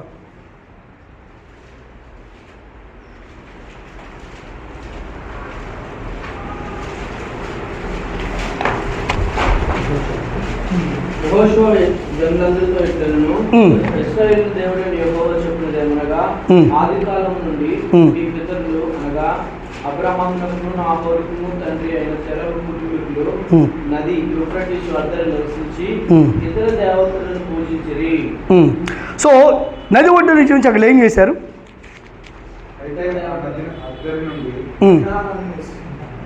విగ్రహారాధన, ఇతర దేవతలను పూజించిరి. రైట్. సో వీరి కుటుంబం విగ్రహారాధన కుటుంబం, మన పితరులు అక్కడ ఉన్నారని చెప్తున్నారు. సో ఈ ప్రాంతంలో ఉన్న వీరు విగ్రహారాధికులు. అక్కడి నుండి నమ్మాడు దేవుడిని అబ్రహాము. పిలిచాడు. ఇక్కడి నుంచి పిలిచాడు. విషయం ఏదంటే, ఇక్కడి నుంచి ఈ యూఫ్రటీస్ నది ఒడ్డున బయలుదేరి వచ్చి అబ్రహాము మొత్తానికి ఎక్కడికి చేరాడంటే, ఫస్ట్ ఇదిగో హారాను చేరాడు. ఎక్కడికి చేరాడు చెప్పండి? హారాను సిరియా ప్రాంతంలో ఉంటుంది. ఎక్కడికి చేరాడు? సిరియా ప్రాంతం. విషయం ఏదంటే కనుక మీకు అనుమానం రావచ్చు, ఏమండి డైరెక్ట్గా ఇక్కడికి వెళ్ళిపోవచ్చు కదా, మరి చుట్టూ తిరిగి వెళ్తున్నాడు. ఏ చుట్టూ? విషయం ఏదంటే, ఈ ఇశ్రాయేలు దేశానికి ఇదిగో ఈ యూఫ్రటీస్కు మధ్య మనుషుడు దాటలేనటువంటి ఉష్ణ ప్రాంత ఎడారి ఉంటుంది. మనుషుడు ప్రయాణం చేయలేడు. ఎక్కడ ఈ రూట్లో ప్రయాణం చేయలేడు, అవకాశం లేదు. ఇది షార్ట్ కట్టే, కానీ మనుషుడు వెళ్ళలేడు. అందువల్ల ఖచ్చితంగా ఇక్కడ సిరియాకి వెళ్ళి సిరియా నుంచి వెళ్ళాల్సిందే. అబ్రహాం కూడా యూఫ్రటీస్ నది ఒడ్డున, అప్పుడు ప్రయాణాలన్నీ కూడా నీటి ఆధారాన్ని బట్టి ఉండే, లేదంటే కనుక ఎక్కడికి వెళ్తారు, నీటి లేకపోతే ఎక్కడికి వెళ్తారు. సో అందువల్ల యూఫ్రటీస్ నది ఒడ్డు మళ్ళీ ఎక్కడికి సిరియాకి చేరాడు, అక్కడి నుంచి అక్కడికి వెళ్ళాడు. సో ఇప్పుడు కొన్ని మాటలు మీకు చూపిస్తాను, చదువుదాం. 12:1-3 చదవండి. జెనసిస్ ఆదికాండం 12వ అధ్యాయం.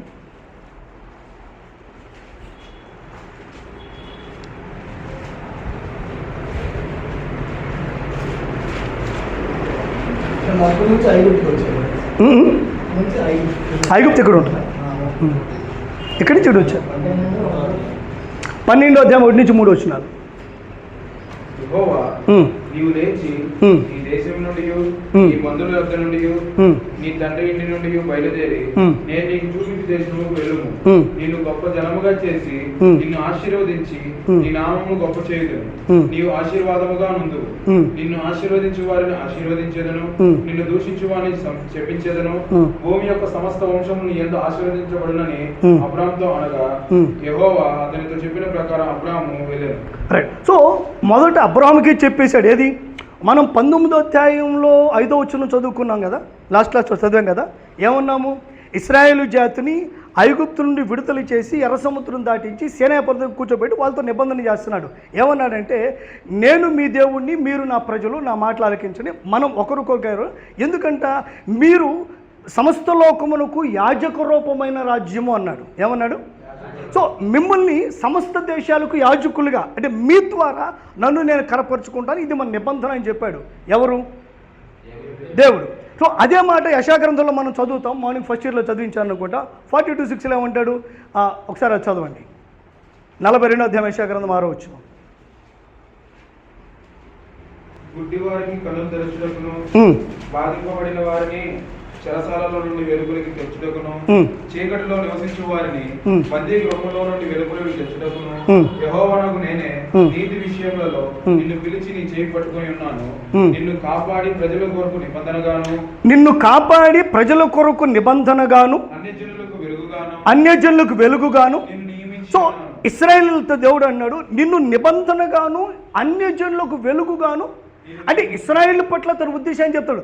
మీరు అన్యులకు వెలుగుగా ఉండక మిమ్మల్ని కోరుకున్నాను. అదే విషయం ఏం చెప్తాడు?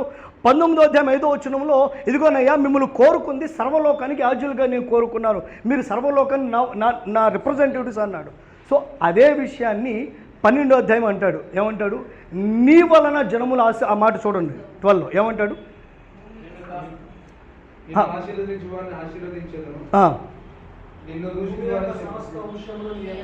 భూమి యొక్క సమస్త వంశములు నీ యందు. అదే మాట ఇశ్రాయేలుతో 19:5 చెప్పాడు మాకు. సేమ్ థింగ్ ఆయన అంటున్నాడు, ఇదిగో నీ వలన అన్నాడు. ఆ తర్వాత అతను కుటుంబం వచ్చిన తర్వాత మిమ్మల్ని నాకు ఏర్పరచుకున్నాను అంటాడు. సో తన ఉద్దేశాన్ని దేవుడు ఏం చేస్తున్నాడు? కంటిన్యూ చేస్తున్నాడు. దాని ఉద్దేశాన్ని ఏం చేస్తున్నాడు?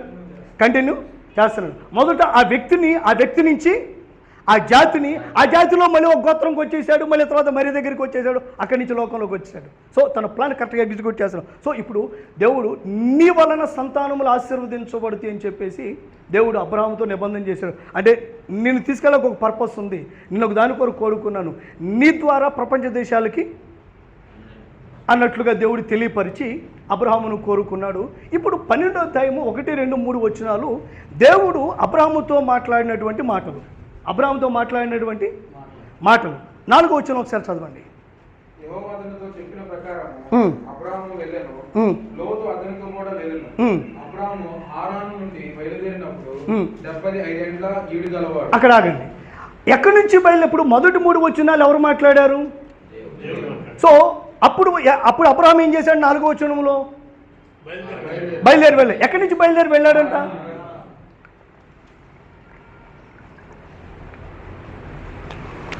ఎక్కడి నుండి బయలుదేరి వెళ్ళాడు? హారాన్ నుండి బయలుదేరి వెళ్ళాడు. సో ఇప్పుడు మనకి ఎక్కడి నుంచి బయలుదేరి వెళ్ళాలి ఆయన? అక్కడి నుంచి కదా. సో ఇప్పుడు 12వ అధ్యాయంలో దేవుడు అబ్రహాముతో మాట్లాడింది, చెప్పింది, నేను అంటున్నాను ఇట్స్ ఎ రిపిటేషన్. దేవుడు రెండోసారి చెప్తున్నాడు. ఎవరికి? అబ్రహాంకి. ఆ రెండోసారి కారణం కూడా చెప్తాను, ఒకసారి జాగ్రత్తగా వినండి.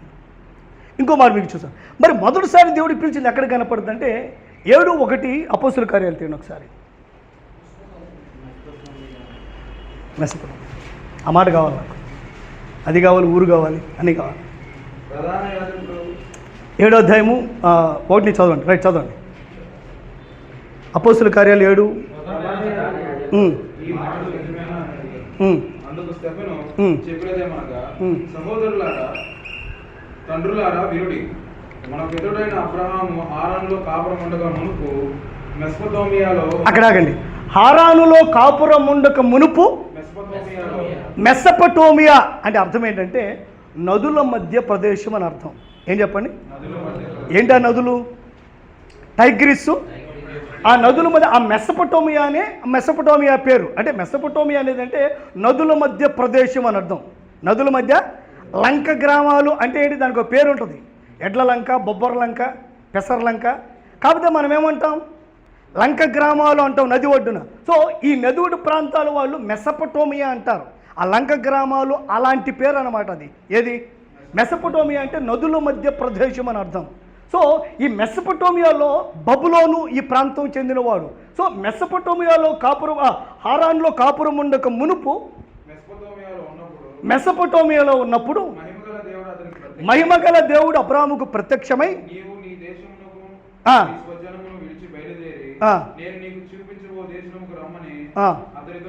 రైట్. సో ఇక్కడ దేవుడు అబ్రాహాముతో మొదటగా మాట్లాడిన సందర్భం మనకు ఎక్కడ కనపడుతుంటే అపోస్తుల కార్యాలు 7వ అధ్యాయము 2-3 వచనాలు మనకు కనపడుతుంది.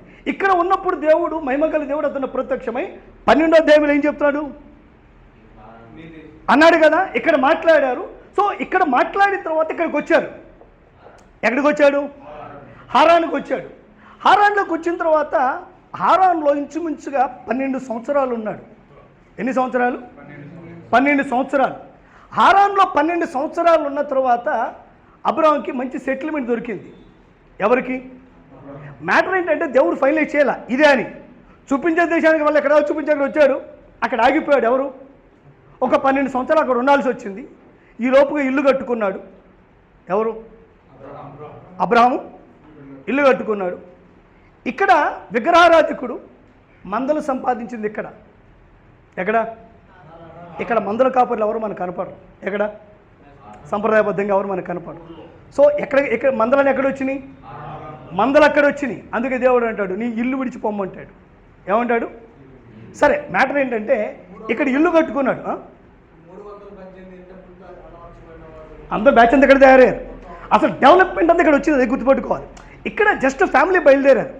తెరహు, ఈ లోతు, షారాయి, అబ్రాము, వీళ్ళు ఫ్యామిలీ బయలుదేరారు మొత్తం పట్టుకుని. మోటాముళ్ళు ఒక గోడారం పట్టుకుని బయలుదేరారు. గోడారం వేసుకోవటం ఎక్కడ? యూఫ్రటీస్ నది ఒడ్డున. మళ్ళీ బయలుదేరి వెళ్ళిపోవటం. అలా ఇక్కడికి వచ్చిన తర్వాత ఏమైందంటే సెటిల్మెంట్ వచ్చేసింది. పనోళ్ళు వచ్చారు. ఇంకో మాట, ఎలియాజర్ ఎక్కడే వచ్చాడు. ఎక్కడ? హారాన్లోనే. ఎక్కడ? సిరియావాడకు ఆయనదేనా ఆస్తి అంటాడు. నా ప్రధాన యాజకుడగు, ప్రధాన సేవకుడగు ఆయనదేనా ఆస్తి, నా కొడుకు పుట్టడా అని అడుగుతాడు. ఎవరిని? దమస్క్ అంటే సిరియా రాజధాని. దమస్క్ అంటే హారాను ప్రాంతం. సో ఇప్పుడు ఎలియాజర్ అక్కడి నుంచి వచ్చాడు. ఇల్లు, ఇంట్లో పని మనుషులు, ఆస్తి, మందలన్నీ హారాన్లో వచ్చినాయి. అనుకున్నాడు ఇక అమ్మయ్య ఇక్కడ సెటిల్ అయిపోయింది, ఇదే కాబోలనుకున్నాడు. ఎవరు? ఒక రోజున పొద్దున్న లేవగా దేవుడు అన్న సెటిల్ అయిపోయి నువ్వు బయలుదేరు అన్నాడు. మళ్ళీ ఏంటంటే కనుక ఇది కాదన్నాడు. సో అబ్రహాం ఇదే చూడండి, మళ్ళీ ఈ మూటములు పట్టుని బయలుదేరిపోయాడు. ఎక్కడి నుంచి? అది ప్లస్డ్ పాయింట్. ఎక్కడి నుంచి? మ్యాటర్ ఏంటంటే ఇక్కడ మనం గుర్తుపెట్టుకోవాలి, మనకు కూడా కొన్నిసార్లు ఈ మిడిల్ పాయింట్ దగ్గర కొంత సెటిల్మెంట్ వస్తుంది. అక్కడ మనం ఏం చేస్తామంటే కనుక ఆగిపోతాం. ఎక్కడ ఆగిపోతాం? హారాన్ ఆగిపోతాం. ఇప్పుడు 12వ అధ్యాయం అన్నాడు, రెండోసారి లేపుతున్నాడు, బాయ్ ఇది కాదు, నేను చూపించే దేశాన్ని ఇంకా ఉంది. ఎక్కడుంది? ఇక్కడికి వచ్చిన తర్వాత నువ్వేమనుకున్నావు? ఇక అయిపోయింది అనుకున్నావు, ఇక్కడ ఆగిపోతున్నావు. కానీ ఇంకా యాత్ర ఉంది. నువ్వు ఎక్కడికి వెళ్ళాలి? కానాను వెళ్ళే వరకు నువ్వు యాత్ర చేయాలి. ఇది మనకే మంచి పాఠం. అబ్రహాం యొక్క 12వ అధ్యాయం పాఠం మనకే పాఠం. కారణం ఏంటంటే హారాను నుండి బయలుదేరి ఎక్కడేంటి సెటిల్మెంట్ వచ్చింది. ఎక్కడేమొచ్చింది? ఇప్పుడు ఆ మాటలు చదువుతుంది. దేవుడు ఏమన్నాడు చదువు ఒకసారి 12వ అధ్యాయం మొదటి నుంచి.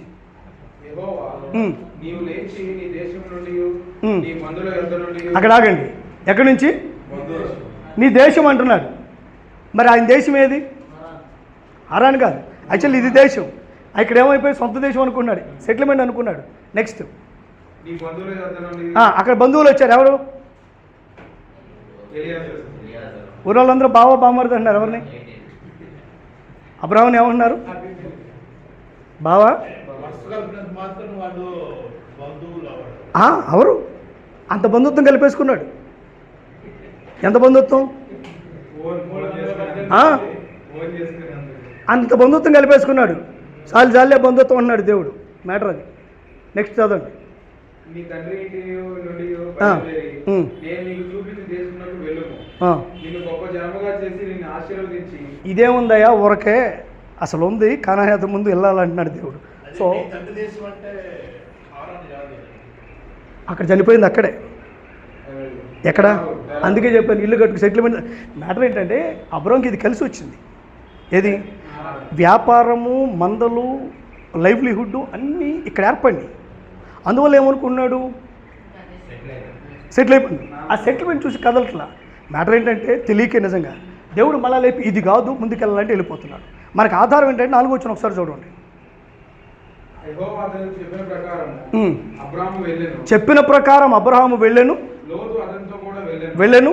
అబ్రాహాము హారాన్ నుండి బయలుదేరినప్పుడు, సో ఇప్పుడు ఎక్కడి నుంచి బయలుదేరాడు? ఈ మాటలు ఎక్కడ చెప్పబడిన మాటలు? హారాన్లో చెప్పండి మాటలు. సో ఊర్లో చెప్పబడిన మాటలు మనకి అపోస్తలుల 1వ అధ్యాయంలో దొరికేసినాయి, 7వ అధ్యాయంలో దొరికేసినాయి. సో ఇది రెండోసారి చెప్తున్నాడు. అంటే మొదటి దాన్ని రిపీట్ చేస్తున్నాడు. అది కాదు ఒకసారి జ్ఞాపకం చేసుకో, ఇది కాదు ఫైనల్ పాయింట్ బయలుదేరాలము అన్నాడు. ఎవరు? దేవుడు. సో మనం కూడా కొన్నిసార్లు హారాన్లో ఆగిపోతాం. ఎక్కడ? హారాన్లో ఆగిపోతాం. 10 సంవత్సరాల సేవ తర్వాత 3 మందిరాలు, 2 పాస్టర్ గారు మన కింద. కారాపుగానే వచ్చి ఒకటి బ్యాగ్ పట్టుకుంటాడు, ప్రసాద్ గారు. కారాపుగానే ఒకడు వచ్చి బ్యాగ్ పట్టుకుంటాడు, కాళ్ళు నొక్కేవాడు ఒకడు. సో ఎన్ని చూసి మనం ఏమనుకుంటాం? అయిపోతాం, సేవ అయిపోస్తాం. దేవుడు లేచి కానాని ఇంకా ముందు దబ్బాయి అక్కడ దాకా వెళ్ళాలంటున్నాడు. సో కొన్ని కంఫర్ట్ జోన్స్ మళ్ళీ ఆపేస్తాయి. సేవలో సహజంగా ప్రతి సేవకుడికి ఇది ఒక టెంప్టింగ్ పాయింట్. కొంత సెటిల్మెంటు శోధనలో, ప్రారంభంలో ఉండే శోధనలు, ఇబ్బందులు ఇవన్నీ ఎదుర్కొంటాం. ఆ బాధలు మనకే తెలుసు, ఆ పడే మాటలు మనకే తెలుసు. ప్రారంభంలో తిన్నామో తినలేదో ప్రభువుకే తెలుసు. ఇవన్నీ నడుచుకుంటూ వచ్చిన తర్వాత కొంతకాలానికి ఒక సెటిల్మెంట్ వస్తుంది. రవికిషోర్ గారు అవునా కదా? ఏమొస్తుంది? సెటిల్మెంట్ వస్తుంది. ఒక స్థలం కొంటాం, ఒక చర్చి కడతాం, మన పేరు అందరికీ తెలుసు, పక్కన రెవరెండ్ వస్తుంది. ఏమండి? సో మనకు తెలుసు ఇవన్నీ కూడా. ఈ సెటిల్మెంట్ వచ్చిన తర్వాత సాధారణంగా మన సేవలో వేగం తగ్గుద్ది. మన సేవలో వేగం, దేవుడు దాన్ని గుర్తు చేస్తాడు. కానాని ఇంకా చేరలను, అక్కడ దాకా వెళ్ళాలి. నువ్వు అది చేరేదాకా ఆపడానికి వీల్లేదు. కానాని చేరేదాకా మనం ఆపడానికి మధ్యలో మందలు వస్తే వచ్చినాయి, ఎలియాజరు వస్తే వచ్చాడు, ఇల్లు కట్టుకుంటే కట్టుకున్నాం, మందలు వస్తే వచ్చినాయి, ఇవన్నీ అనుభవించు కాదంట్లా. కానీ ఇక్కడితో యాత్ర ఆపడానికి వీల్లేదు. You have to continue journey. దేవుడు ఏమన్నాడు? నీ ప్రయాణాన్ని నువ్వేం చేయాలి? అసలు నీకు చూపించింది అది. ఏది? అది నువ్వేం చేసావు? కారు రంగానే మీటింగ్లు పెట్టడం ఆపేసావు. ఎవరిని పిలిచే మీటింగ్కి వెళ్తున్నావు, ఎవరిని పిలిచేనే పేపర్లో పేరు వేస్తేనే వెళ్తున్నావు. నువ్వు సొంతంగా మీటింగ్ పెట్టి ఆపేసావు. ఎందుకని? ఆ రోజులు అయిపోయినాయి. ఆ రోజులు దేవుడు దీవించాడు, కారిచ్చాడు, ఇంటూ కూర్చున్నాం. దేవుడు దీవించాడు. సో ఓకే ఫైన్, కారిస్తే వాడుకోవయ్యా, నువ్వే తోలు అన్నాడు దేవుడు. కానీ నా గురించి చెప్పడం ఆపమాక అంటున్నాడు. మనం ఆయన గురించి చెప్పడం ఆపేశాం. అబ్రాహాంతో దేవుడు అదే మాట్లాడుతున్నాడు. నువ్వు లేచి మళ్ళీ ఎక్కడికి వెళ్ళు. సో హారాను మనకి జ్ఞాపకం చేస్తుంది ఏంటంటే, నీ కంఫర్ట్ జోను నీ ఫైనల్ పాయింట్ కాదు. నీ కంఫర్ట్ జోను నీ ఫైనల్ పాయింట్ కాదు. అదొక మజిలీ, అదొక ఒకవేళ చేరావు మరి నువ్వు కష్టపడ్డావుగా, అనుభవించడానికి ఇచ్చాడు. కష్టపడ్డావుగా, ఏం చేశాడు? నువ్వు చదువుకోవాలా, మీ అమ్మాయిని డాక్టర్ చేశాడు దేవుడు. అయితే నా గురించి చెప్పడం మానేస్తావా అని దేవుడు పాయింట్. అంటే విషయం ఏదంటే కనుక, సర్లే నువ్వు వ్యాపారం చేసావు, కష్టపడ్డావు, పెట్టుబడులు పెట్టావు, ఏదో మొత్తానికి వచ్చింది. అయితే అది కాదు, నువ్వు కానానికి వెళ్ళాల్సింది. మోటాములు సర్దుకుని బయలుదేరిపోయి వచ్చాడు. ఎక్కడికి? కానానికి. సో ఇక్కడ ఆల్మోస్ట్ లైక్ చరిత్ర ప్రకారం మనకి స్పష్టమైన బైబిల్ ఆధారం కనపడదు. కానీ మనకి చరిత్రలో ఉన్న చరిత్రకారుల ఆధారాలు ఏం చెప్తారంటే, ఇంచుమించుగా 11-12 ఏళ్ళు ఉన్నాడు. ఎక్కడ? హారాన్ ఎక్కువ కాలం ఉన్నాడు. ఆయన తండ్రి చనిపోవటం, అక్కడ ఉండటం. రెండవది మెయిన్ ఏంటంటే వ్యాపారం కలిసి వచ్చింది. ఎక్కడ? హారాన్ కలిసి. ఇంత ఏంటంటే వీళ్ళ గుడారం వీళ్ళు మోసుకుని వెళ్ళే స్థాయి నుంచి ఈ 12 సంవత్సరాల్లో చాలా చేంజ్ వచ్చేసింది ఇక్కడ. ఏమంటే కనుక ఇంట్లోనే 300 మంది పనులు వచ్చేంత ఆస్తి సంపాదించాడు. ఎవరు? వేగంగా వ్యాపారం చేశాడు. ఎవరు? అబ్రహాం. సో అన్నీ చేసినా సరే నువ్వు బయలుదేరవయ్యా అంటే కనుక మోటములు రాత్రి బయలుదేరిపోయాడు. ఎక్కడికి? నా వయసు పెరిగింది, కాళ్ళ నొప్పులు, ఏళ్ళ నొప్పులు అల్లా. ఎవరు? దేవుడు చెప్పాడని పరిగెత్తుకుని వచ్చాడు. ఎక్కడికి? కానానికి వచ్చే వరకు కూడా ప్రయాణం చేశాడు. ఆ తర్వాత కరువు వచ్చింది, బిడ్డ తర్వాత సంగతులు. సో మొత్తానికి ఇప్పుడు జరిగింది ఏంటంటే అబ్రహాము ఇక్కడి నుండి బయలుదేరి ఇక్కడికి వచ్చి అక్కడి నుండి బయలుదేరి వచ్చాడు. ఈ మొత్తం 1100 మైళ్ళు. ఎంత? 1100 మైల్స్, ఇంచుమించుగా 1650 కిలోమీటర్స్. కొన్ని పుస్తకాలు మీరు 1700 అని కూడా చూడొచ్చు, no problem, anything is okay. ఇంచుమించుగా అన్ని కిలోమీటర్లు నడిచాడు ఒక్క దేవుడి మాట పట్టుకొని. ఇంకో మాట, ఎక్కడే అడ్రస్ తెలియదు. ఇన్ని చేసిన మధ్యలో నువ్వు ఎక్కడికి వెళ్తున్నావు అంటే తెలియదు. దేవుడు చెప్తాడు అతను. ఏం మనిషి నువ్వు? ఈ రోజుల్లో కూడా అలాంటి వాళ్ళు ఉంటారా? దేవుడు అన్నావు సరే, కొన్ని ఒక ప్లేస్ అని చెప్పాలిగా. ఎక్కడికి వెళ్ళానో ఎరుగక బయలుదేరినో, అది చాలా ఆశ్చర్యకరమైన విషయం. అడ్రస్ చెప్పడానికి లేదు. నేను అనుకుంటున్నాను మధ్యలో ఎంతమంది పిచ్చోడు అన్నాడు. ఎవరిని? ఎక్కడికి వెళ్తున్నారో తెలియదు అన్నాడు. 1700 కిలోమీటర్లు నడుచుకుంటూ వెళ్ళాడు. ఎగ్జాక్ట్లీ. వేరే ఆప్షన్ లేదు. అయితే గాడి ఎక్కువ ఉండాలా, ఇంకోటి ఎక్కువ ఉండాలా. వాళ్ళ దగ్గర ఏం లేవు. విగ్రహాలు మీద బయలుదేరారు. ఏమన్నట్టు ఇక్కడి నుంచి పోనే ఉన్నా ఈ సగం దూరం కొంచెం ఏమైనా ఒంటి మీద వెళ్ళాడు మనకు తెలియదు. కలకత్తా ఇచ్చి ఉంటుంది కావచ్చు. ఇంకో మాట, ఇక ఇది తప్ప వేరే మార్గం లేదా వెళ్ళడానికి. ఇది అందుకే ఈ మాట ముందే చెప్పాను మీకు, ఇది దాటలేని ఎడారని. ఏది? దాటలేని వస్తారు. ఇంకో మాట కూడా చెప్తాను మీకు. మ్యాటర్ ఏంటంటే ఇశ్రాయేలు దేశం ఒకప్పుడు ఉనికిలోకి రాకముందు చాలా నలిగిపోయింది. ఇది కారణం ఏంటంటే ఇక్కడ ఈజిప్ట్ ఉంది. అప్పటికే నాగరికత వృద్ధి చెందిన ప్రాంతాలు ఇవి. ఈ వ్యాపారం కోసం వీళ్ళు ఈ బబులోన్ నుంచి వెళ్ళడానికి ఇదే రాజమార్గం, వీళ్ళకి ఇది మార్గం. వీళ్ళిద్దరూ కలుసుకునే పాయింట్ ఇక్కడ. యుద్ధాలు చేసుకునేవాళ్ళు. అందువల్ల ఇశ్రాయేల్ నలిగిపోయేవాడు. వీళ్ళకి లాభము ఉండేది రెండు దేశాల వ్యాపారాన్ని బట్టి. రెండోది ఏంటంటే కనుక యుద్ధాలు బట్టి నలిగి కూడా పోయేవాళ్ళు. ఎవరు? ఇశ్రాయేల్. ఓకే, నలిగిపోయారు. సో టైం ఎంత అయింది? Still we have time. అర్థమైందా? డౌట్స్ ఉన్నాయా? క్లియర్?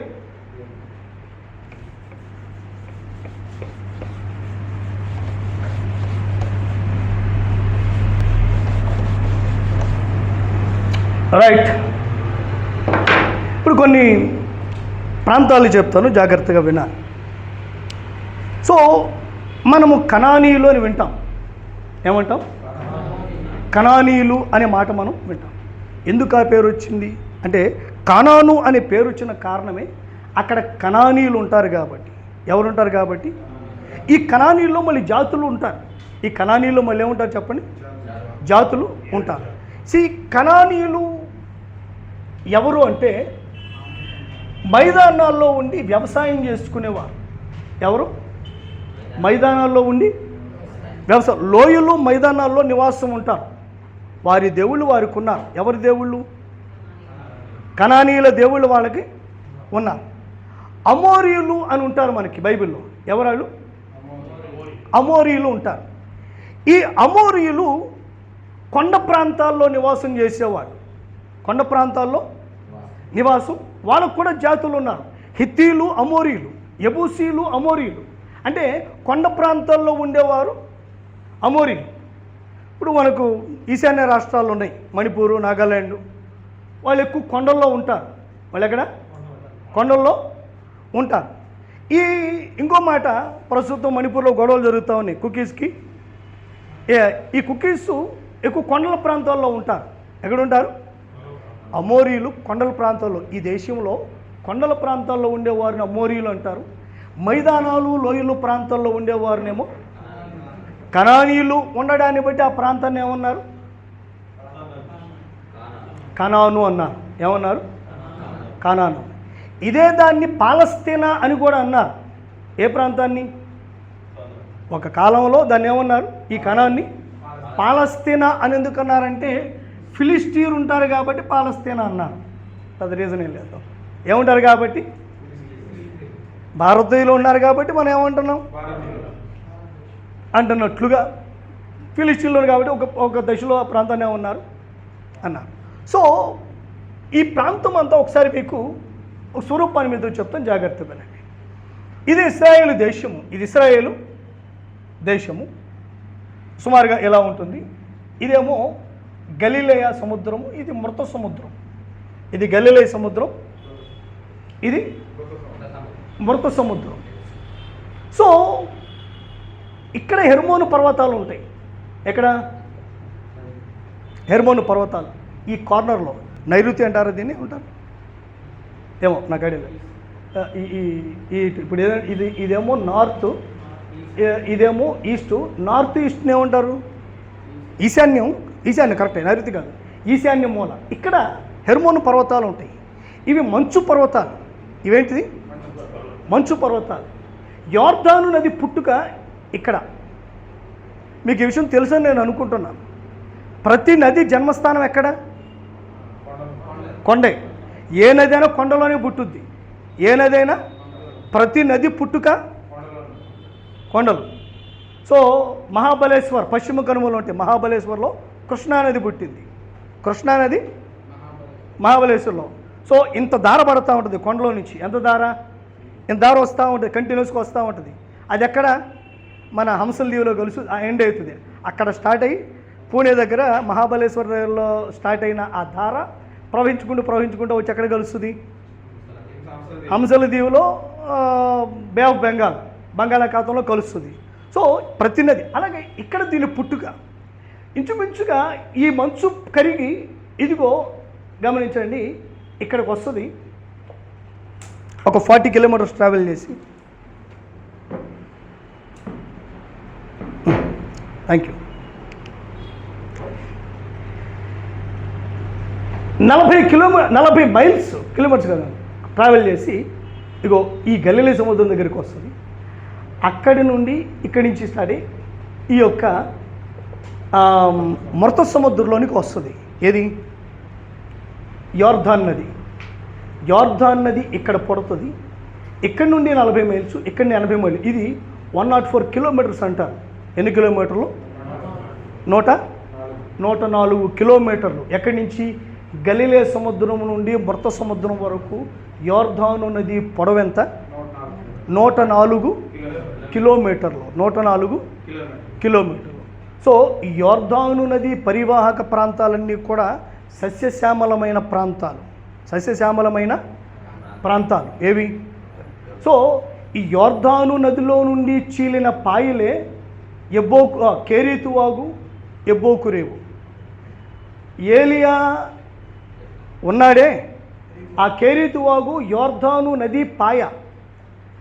యాకోబు ప్రార్థన చేశాడు, ఎబ్బోకు రేవు. ఈ యోర్దాను నది పాయ. సో ఈ యొక్క ఇక్కడ ఎండ్ అవుతుంది. వాస్తవానికి ఇది కూడా లోతు కాలంలో ఏర్పడింది. మృత సముద్రం ఏ కాలంలో ఏర్పడింది? మీకు నెక్స్ట్ క్లాస్లో మ్యాప్లో ఎక్స్ప్లెయిన్ చేస్తాను. లోతు కాలంలో ఏర్పడింది మృత సముద్రం. లోతు కాలంలో ఏర్పడింది. ఇక ఈ నీరు ఇక్కడికి వచ్చి ఇక్కడ స్టాగ్నెంట్ అయిపోద్ది. ఇందులో ఏ జీవరాశి నివసించదు. ఎందుకు దాన్ని మృత సముద్రం అంటారు? జీవరాశి లేని ఏకైక సముద్రం మృత సముద్రం. ఏ జీవులు ఉండవు. అది గంధకాలు. అంటే విషయానికి ఏమంటే కనుక లోతు పారిపోయినప్పుడు సొదొమ గొమొర్రాలు కప్పేసినయే అగ్ని గంధకాలు. వాస్తవానికి ఆ అగ్ని పర్వతాలు బద్దలై ఆ గంధకాలు వచ్చి వాటి వల్ల ఏర్పడిన లోయ ప్రాంతము ఈ యొక్క. అందువల్ల ఈ అగ్ని గంధకాలు ఇందులో ఏ జీవరాశులు ఉండవు. ఈ యోర్దాన్ నది నీళ్ళు వచ్చి ఇక్కడ స్టాగ్నెంట్ అయిపోతాయి. ఏవి? యోర్దాన్ నది నీళ్ళు. అందువల్ల ఇక్కడ ఏ జీవరాశి నివసించదు. అందులో ఉప్పు శాతం కూడా చాలా ఎక్కువ. మనుషుడు మునగడు. మనుషుడు తెలుసు కదా, చూసారా మీరు? గూగుల్లో కొట్టి చూడండి, యూట్యూబ్లో. మనుషుడు మునగడు. దేనిలో? ఈతలపై నేను పర్లా, వెళ్ళిపోతే ఆడుకోవచ్చు. ఎక్కడ? నిజమేండి. ఎందుకంటే దాంట్లో చూడండి మీరు. ఎందుకంటే కనుక మునగం అక్కడ. ఎందుకంటే ఉప్పు శాతం 70% ఎంత ఉంటుంది. 70% ఎంతో అందులో అందువల్ల దాన్ని మృత సముద్రం అంటారు. అందువల్ల దీన్ని ఏమంటారు? మృత సముద్రం అని అంటారు. సో ఇది మృత సముద్రం, ఇది గలి. వాస్తవానికి ఇది ఒక పెద్ద సరస్సు. ఏది? సముద్రం అంటే ఏ టేస్ట్లో ఉండాలి కదా? మరి ఇది మంచినీరు. తెలుసా మీకు ఆ విషయం? గల్లీ సముద్రం, గిన్నె సరత్తు గల్లీలే మొత్తం ఒకటే. గిన్నె సరత్తు అన్నా, కిన్నె సరత్తు అన్నా, గల్లీల సముద్రం అన్నా మొత్తం ఒకటే. మొత్తం దానికి పేరు. సో ఈ గలిలయ సముద్రం ఒక పెద్ద సరస్సు. చిన్నపాటి అలలు వస్తాయి, అందువల్ల సముద్రం లాగా అంటారు.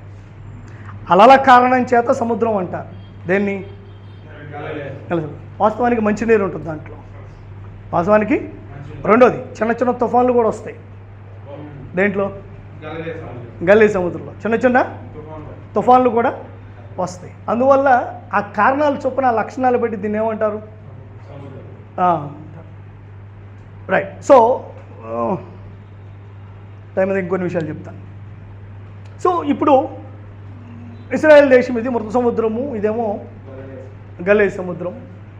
ఈ రెండింటిని కలుపుతుంది ఏంటిది? యోర్దాను నది. దీని పొడవు 104 కిలోమీటర్లు. ఇది ఇప్పటికే హెర్మోన్ నుంచి స్టార్ట్ అయ్యి ఒక 40 కిలోమీటర్లు ప్రయాణం చేసి గల్లీ సముద్రానికి అక్కడి నుంచి బయలుదేరి ఇటు వస్తుంది. అక్కడి నుంచి బయలుదేరి దాన్నే మనం యోర్దాను నది అంటాం. యేసుప్రభు వారు బాప్తిస్మం పొందింది అక్కడే. ఎక్కడ? యోర్దాన్ నదిలో. ఆయన బాబు మనందరికీ తెలుసు, యోర్దాన్ నదిలో బాప్తిస్మం పొందాడు. ఈ ప్రాంతాలన్నీ కూడా కొంచెం సస్యశ్యామలమైన ప్రాంతాలు. ఇక్కడ ఇది దక్షిణ ప్రాంతము, సౌత్, ఇదేమో నార్త్. విషయం ఏంటంటే ఈ సదరన్ పార్ట్ అంతా కూడా చలికాలంలో అంత చలి ఉండదు, ఎండాకాలం మాత్రం ఉండలేనంత ఎండ ఉంటుంది. ఎక్కడ? నీరు తక్కువ. ఇక్కడ ఉండే వాళ్ళందరూ ఎక్కువ మంద కాపరులే ఉంటారు. వ్యవసాయం జరగదు ఇక్కడ. ఎక్కడ? సౌత్లో అసలు వ్యవసాయమే. నార్త్లో ఇది అక్కడక్కడ కొండలున్నా కూడా సస్యశ్యామలమైన ప్రాంతం. ఏది? నార్త్. సారవంతమైన భూమి ఉంది, కొండలున్నాయి, సారవంతమైన భూమి ఉంది. శీతాకాలంలో భరించలేని చలి ఉంటుంది, శీతాకాలంలో ఎండాకాలంలో భరించగలిగినంత అంతమించి పెద్దగా ఉండదు. అందువల్ల ఇది చాలా అనుకూలమైన ప్రాంతం. ఏది? చలికాలం మొత్తం విపరీతమైన చలి ఉంటుంది. సారవంతమైన భూములు ఉన్నాయి, సారవంతమైన భూములు ఉన్నాయి. ఈ మధ్యలో ఎస్డ్రయేలు లోయ అని ఉంటుంది. ఎస్డ్రయేలు లోయ, ఎస్డ్రయేలు, ఎస్డిఆర్ఏఈఎల్, ఎస్డ్రయేలు. సాకింద డావత్తు రావత్తు, ఎస్డ్రయేలు. ఎస్డ్రయేలు లోయ ఉంటుంది. ఈ ఎస్డ్రయేలు లోయ కూడా కొంచెం సస్యశ్యామలమైన భాగమే, సస్యశ్యామలమైన భాగమే. సో ఈ ఎస్డ్రయేలు చుట్టూ ఉన్న ఈ ప్రాంతాన్ని షెఫెలా ప్రాంతము అంటారు. ఏమంటారు? సంసోను ఇక్కడే ఉన్నాడు. ఎక్కడ? షెఫెలా ప్రాంతంలో ఉండేవాడు. షెఫెలా. ఈ యోర్దాను నదికి యువతల గిలాదు ప్రాంతం అంటారు దీన్ని. దీన్ని ఏమంటారు? మొట్టమొదటి రాజు సౌలు ఉన్నాడే, ఆయన గిలాదు ప్రాంతం వాడు. యోర్దానికి యువతలు ఉండేవాడు, యోర్దానికి యువతలు ఉంటాడు. సో ఇదంతా కూడా గిలాదు ప్రాంతం. యోర్దానికి కొంచెం యువతలు ఉన్న ప్రాంతం. దీన్ని ఏమంటారు? కొంచెం గిలాదు ప్రాంతం. టోటల్గా ఇదంతా కూడా సస్యశ్యామలమైన ప్రాంతం, సస్యశ్యామలమైన ప్రాంతం. ఇక్కడ మాత్రం మందల కాపరులు ఉండేవారు. ఇక్కడ మాత్రం మందల కాపరులు ఉండేవారు. కొంచెం ఉష్ణ ప్రదేశం ఇది, కొంచెం ఉష్ణ. ఇది మాత్రం చక్కని అనుకూల మంచి వెదర్ ఉంటుంది. ఎక్కడ? ఇశ్రాయేల్ దేశంలో. Okay, right. సో అమోరీయులు అంటే ఎవరైనా చెప్పాను? కొండల మీద నివసించేవారు. కనానీయులు అంటే లోయలు, మైదానాల్లో కొండవారికి కొండ దేవతలు ఉన్నారు, మైదానాలకు మైదాన దేవతలు ఉండేవాళ్ళు. వీరి ఆరాధన బహుఘోరమైనది. చిన్నపిల్లలను 2 విషయాలు చెప్తాను. ఎందుకు నెక్స్ట్ క్లాసులో మరొకసారి వివరంగా చెప్తాను. ఇశ్రాయేలీలు ఐగుప్తు నుండి వచ్చి కానాన్లో స్థాపించబడినప్పుడు అక్కడ ఉన్న కనానీయులందరినీ చంపివేయమన్నాడు దేవుడు. ఏమన్నాడు?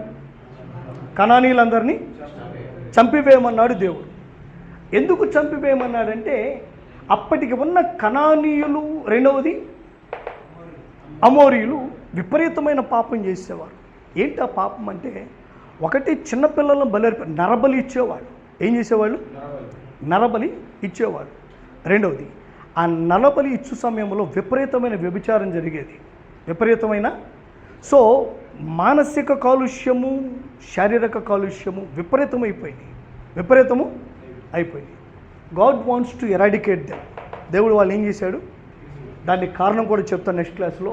సో అందువల్ల దేవుడు వారిని తీసివేసి వీరిని స్థాపింపచేశాడు. ఎవరిని? ఇశ్రాయేలీయుల్ని. సో అలాంటి భయంకరమైన పాపం అక్కడ కనాన్లో జరుగుతూ ఉండేది. ఏమంటే కనుక అక్కడ మనకి వారు పసిపిల్లలను దాటించారు అని ఉంటుంది చూశారు. సో విషయం ఏంటంటే కనుక అక్కడ పసిపిల్లలను బలర్పించేవారు వారు కొండ దేవతలకు మైదాన దేవతలకు ఏ దేవుళ్ళు వాళ్ళకు ఉన్నారు, ఏ దేవుళ్ళు వారికి ఉన్నారు. సో సందర్భం వచ్చింది కాబట్టి ఇంకో మాట చెప్తాను.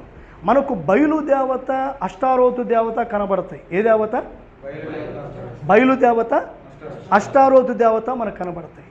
బయలు మగదేవుడు, అష్టారోతు ఆడదేవుడు. బయలు వాళ్ళ విగ్రహాలు ఎలా ఉంటే కనుక చెక్కతో చెక్కేవారు మగదేవుడిని, దాని పక్కన ఒక చెక్క స్తంభం నిలబెట్టేవారు, అది ఆడదేవత. ఆయన భార్య అష్టారోతు. బయలు అష్టారోతు భార్యాభర్తలు. బయలు అష్టారోతు భార్య భర్తలు. బయలేమో బయలేమో ఆకాశ దేవుడు. ఎక్కడంటే కనుక సూర్యరశ్మి వర్షము కురిపించే దేవుడు. ఈమెమో పంటలు పండించే దేవత. ఎవరు? ఆకాశము భూమి అన్నమాట, రెండు లింకు. ఎవరు? బయలు దేవత, అష్టారోతు దేవతలు. ఆ స్టోరీలకే మనం పడిపోతాం. ఏ స్టోరీలకి? పెద్ద పెద్ద పండగలే చేసేస్తాం స్టోరీలు విని, పెద్ద పెద్ద. రైట్, సరే. విషయం ఏదంటే కనుక ఆ దేవుళ్ళని ఆరాధించేవాళ్ళు ఎక్కడ? వాళ్ళకి పసిపిల్లలు బలర్పించేవాళ్ళు. ఆ సమయాల్లో విపరీతం వ్యభిచారం జరిగేది, విపరీతమైన. సో వినలేదు, అందువల్ల దేవుడు వారిని తీసివేశాడు. సో కనానీయులేమో లోయలు మైదానం నివసించేవారు, అమోరీయులేమో. వీరందరూ కలిపి ఒక 7 జాతులు వాళ్ళు ఉన్నారు. వీరందరూ కలిపి ఒక 7 జాతులు వాళ్ళు ఉన్నారు. సో వారి దేవుళ్ళు వారికి ఉన్నారు. ఊరికొక దేవుళ్ళు, ఊరికొక దేవుడు. మనకి 33 కోట్ల జాతులు ఉన్నారు. ఎక్కడ? ఆ 33 కోట్లు ఎవరింతవరకు ఎవరికి తెలియదు. తెలుసా? ఎవరికి తెలియదు అనుకున్నాను నేను. ఏం రాయడానికి కూడా జరాకే, ఏం రాస్తాం 33 కోట్లు.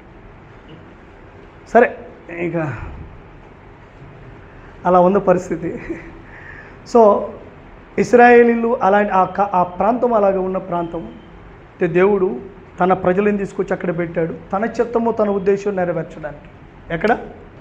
తన చిత్తము తన ఉద్దేశము నెరవేర్చడానికి. యోధా దేశ బెత్లెహేమా, నువ్వు యోధా ప్రధానంలో ఇశ్రాయేలు నా ప్రజల పరిపాలన అధిపతి నీలో నుండి. మరి దేవుని సంకల్పం అక్కడ ఉంది. ఎక్కడుంది? బెత్లెహేంలో ఉంది. అందువల్ల వాళ్ళు తీసుకొచ్చి అక్కడ పెట్టాడు. అక్కడ బెత్లెహేంలో ఏర్పాటు చేసుకున్నాడు. అక్కడి నుండి ఆయన వచ్చాడు. ఇక్కడ పేద కుటుంబాలే ఉంటాయి, ఇక్కడ ఎక్కువ రిచ్ పీపుల్ ఉండరు. ఎక్కడ? కనాన్లో సదరన్ పార్ట్లో రిచ్ పీపుల్ ఎవరు ఉండరు, ఎక్కువ మేము. ఇక్కడ రిచ్ పీపుల్ ఉంటారు. ఎక్కడ? నార్త్లో రిచ్ పీపుల్ ఉంటారు. రైట్.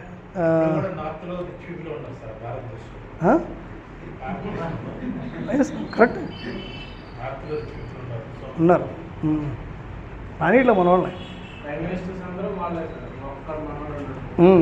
మన నరసింహారావు గారే పొరపాటున.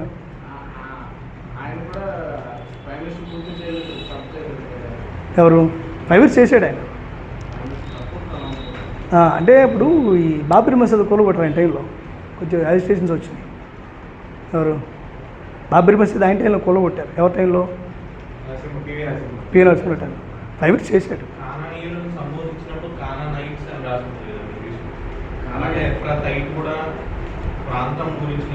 ఎగ్జాక్ట్లీ.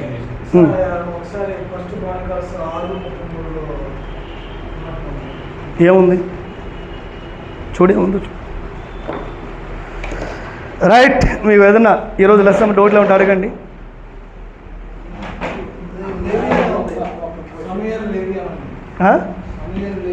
ఇంకా అయిపోయిందిగా మరి, ఇంకా గూగుల్లో ఒకటే కథ అయిపోయా. అంటే మీరు చెప్పింది మంచి మాట. నేను ఇప్పుడు దాన్ని అబ్జర్వ్ చేయలేదు. ఎఫ్రోతైడ్ అన్నమాట. తెలుగులో ఎఫ్రాయిమైడ్ ఉంది. యూజువల్గా ఏమైందంటే కనుక ఆ గోత్రం చెందినవాడు అనే ఫీలింగ్ వచ్చేస్తుంది. అందువల్ల ఇతను లీవైట్ అనే కన్ఫ్యూజన్ ఏర్పడిపోయింది.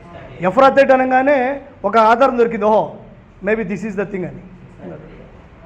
అంటే దానికి వివరణలో కూడా ఒక కామెంటరీ చూస్తే అలాగే ఉంది. ఎందుకంటే కనుక ఆ ప్రాంతంలో పుట్టిన లేవీయుడు అన్నట్లుగా ఉంది. సో క్లారిఫికేషన్ కూడా ఒకసారి రెఫరెన్స్ చెప్పది, ఒకసారి తీసి చదవండి అందరూ. అది ఎక్కడ? ప్రతి ప్రాంతంలో లివైట్స్ ఉన్నారు. 48 cities లో ఉన్నారు. ప్రతి జోన్లో వాళ్ళకి రైట్ ఒకసారి ఫస్ట్ క్రానికల్స్ 6:33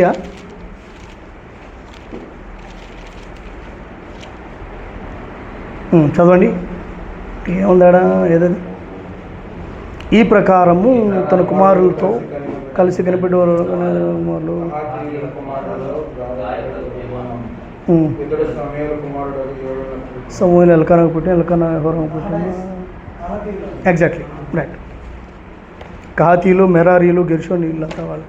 స్వాస్థ్యం అందరికి ఇచ్చాడు కానీ ఓకే లెవైట్స్కి మాత్రమే ఇవ్వలేదు. నేనే మీకు స్వాస్థ్యాన్ని అని చెప్పని తలో ఏరియాలు పెట్టేసేవాళ్ళు.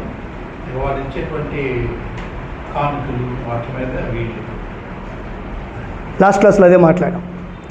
వాళ్ళకి 48 పట్టణాలు ఇచ్చారు, వాళ్ళ పేర్లు కూడా ఉన్నాయి. Right right your right. ఏమైనా డౌట్స్ ఉన్నాయి అంటే ఈరోజు లెసన్ సంబంధించి? అది నెక్స్ట్ క్లాస్లో చెప్తాను. అంటే ఇక్కడ చూస్తే కనానా అంటే కనానా హాము సంతానం కాబట్టి అన్నిటికీ సమాధానం దొరుకుతుంది నెక్స్ట్ క్లాస్. అయినా మీరు కంగారు పడొద్దు అసలు. మీరు ఫస్ట్ ఇయర్, మీరు చాలా దాటి వస్తే ఇక్కడ దాకా వస్తారు. ఈ సెకండ్ ఇయర్ ఉంది, అదృష్టం కొద్ది కూర్చున్నారు. Right, let's go deeper. ఇంకా మనం ముందుకు వెళ్తాం, ఓకేనా? ఫస్ట్ ఇయర్ వాళ్ళు మీరేం కంగారు పడొద్దు, చిన్నగా వెళ్దాం. మీరు అన్నీ దాటుకుంటూ వస్తే మీకే క్లియర్ అయిపోతాయి ఈ విషయాలన్నీ కూడా. ఫస్ట్ ఇయర్లోనే చాలా డౌట్లు క్లియర్ అవుతాయి. ముందుకు వెళ్దాం. సెకండ్ ఇయర్ వాళ్ళు hope you are following me. మనం ఇంకా లోపలికి వెళ్ళాల్సిన పరిస్థితి ఉంది. మీరు బాగా నేర్చుకోండి history of Israel. So you can be teacher in other place. మీరు కూడా ఇంకో ప్రాంతంలో టీచర్ అవ్వచ్చు. ఏ టీచ్ చేయొచ్చు, ఎందుకంటే బైబిల్లో మన ప్రసంగాలకు అవసరమైతే హిస్టరీ ఆఫ్ ఇజ్రాయెల్. ఎందుకంటే చాలా మటుకు వివరణ మనకి దీంట్లో దొరుకుతుంది. మన చాలా వరకు అంటే ఏం జరుగుతుంది, ఎక్కడ హిస్టరీ లైన్ అర్థమవుతుంది. ఒకసారి మనం ఇదంతా క్లారిటీగా మనం నేర్చుకుంటే హిస్టరీ లైన్ మనకు అర్థమవుతుంది, క్లియర్గా మనం వెళ్తాం. సో ఈ లెక్చర్ గుర్తుపెట్టుకొని ఇంకా మనం లోపలికి వెళ్ళిపోతున్నాం. మనం వాస్తవానికి ఇంకా ఒరిజినల్ లెసన్ స్టార్ట్ చేయాలి హిస్టరీ ఆఫ్ ఇజ్రాయెల్లో. ఆల్మోస్ట్ లైక్ ఇంట్రడక్టరీ పార్ట్లోనే ఉన్నాం మనమంతా కూడా. ఈ లెక్చర్స్ అని అయిపోయిన తర్వాత మనం అబ్రాహం నుంచి స్టార్ట్ అవుతాం. అబ్రాహం నుంచి ఆ హిస్టరీని స్టార్ట్ చేస్తాం. అబ్రాహం, ఐజాక్, జేకబ్, అలా మనం వాళ్ళ ఎక్సోడస్ జర్నీ గురించి మాట్లాడతాం, వెళ్తాం. సో కొన్ని హిస్టరీ ఆఫ్ ఇజ్రాయెల్కి అవసరమైన పాయింట్స్ అన్ని మనం డిస్కస్ చేసుకుంటూ వస్తున్నాం. నెక్స్ట్ క్లాస్లో దేవుని చిత్తమైతే ట్రైబ్స్ గురించి ఒకసారి మాట్లాడతాను. తర్వాత మ్యాప్ ఒకటి ఎక్స్ప్లెయిన్ చేస్తాను. మూడవది అమోరీల పాపం ఎక్కువైపోయింది, ఒకసారి అది కూడా మీతో మాట్లాడతాను. ప్రభు చిత్తమైతే ఆ 3 టాపిక్స్ మీకు కవర్ చేస్తాను నెక్స్ట్ క్లాస్లో. ఇంకా ఆ తర్వాత క్లాస్లో మేబీ ఆగస్ట్ ఫస్ట్ వీక్ నుంచి అబ్రాహం నుంచి స్టార్ట్ అవుతాయి. ఆగస్టు, సెప్టెంబర్, అక్టోబర్ ఆ 3 months కూడా మీకు డీప్ హిస్టరీ ఆఫ్ ఇజ్రాయెల్ ఉంటుంది. చదువుదాం, ఫాలో అవ్వండి. మీరు నేను నోట్స్ ఏం చెప్పట్లేదు, ఇప్పుడు అవసరమైన కొన్ని పాయింట్స్ చెప్తాను, మీరు రాసి పెట్టుకోండి. నేనేం చెప్తున్నాను నాకు అన్ని జ్ఞాపకమే, అవే మీ పరీక్షల్లో వస్తాయి. మీరు రాసి పెట్టుకుని మీరు పరీక్షలో రాయాల్సి వస్తుంది. సో నోట్స్తో పెట్టుకుంటే మన పని కాదు, నోట్స్తో పెట్టుకుంటే పని కాదు. మీకు ఏమేమి సరే మాకు ఎట్లా సార్ మేము చదువుకోవాలంటే ఎలాగంటే కనుక మీకు కొన్ని పుస్తకాలు సజెస్ట్ చేస్తాను. ఇప్పుడు టైం లేదు కాబట్టి ఐఎమ్ క్లోజింగ్. పుస్తకాలు ఉన్నాయి నా దగ్గర. నెక్స్ట్ వీక్లో మీకు ఒకసారి ఆ బుక్స్ పరిచయం చేస్తాను. You can buy. ఒక బుక్లో అయితే ఇదంతా అవ్వదు. ఇప్పుడు చెప్పిన మ్యాటర్ కవర్ చేయాలంటే ఒక పుస్తకంలో ఒక పాయింట్ దొరుకుతుంది. సో మనం వీటన్ని మిక్స్ చేస్తేనే సబ్జెక్ట్ బయటకు వస్తుంది. సో అందువల్ల కొన్ని పుస్తకాలు సజెస్ట్ చేస్తాను, మనకు మార్కెట్లో అందుబాటులో ఉన్నాయి, సజెస్ట్ చేస్తాను. తీసుకుంటే మనకి అన్నీ కలుపుకుంటే మనకి మీరు ఈ పుస్తకం మీకు దొరుకుతుంది మార్కెట్లో. 200 రూపీస్ బుక్ ఇది. మీరు ప్రతి ఒక్కరు ఖచ్చితంగా కొనుగోలు చేయండి. బైబిల్ భౌగోళిక చరిత్ర ఇంగ్లీష్లో కూడా ఉంది. బైబిల్ భౌగోళిక చరిత్ర, దీని వెల 200 రూపాయలు ఎంతో ఉంటుంది. ఆలివ్ రాజర్స్ దీని గ్రంథకర్త. ఆలివ్ రాజర్స్ తెలుగులో ఉంది. ప్రతి బుక్ స్టాల్లో దొరుకుతుంది. ఇది ప్రతి బుక్ స్టాల్లో దొరుకుతుంది. ఖచ్చితంగా కొనుగోలు చేయండి. ఖచ్చితంగా కొనండి. మీకు చాలా ఉపయోగకరమైన మెటీరియల్ దీంట్లో ఉంది. ఇందులో 28 లెసన్స్ ఉంటాయి. చాలా సింపుల్. 33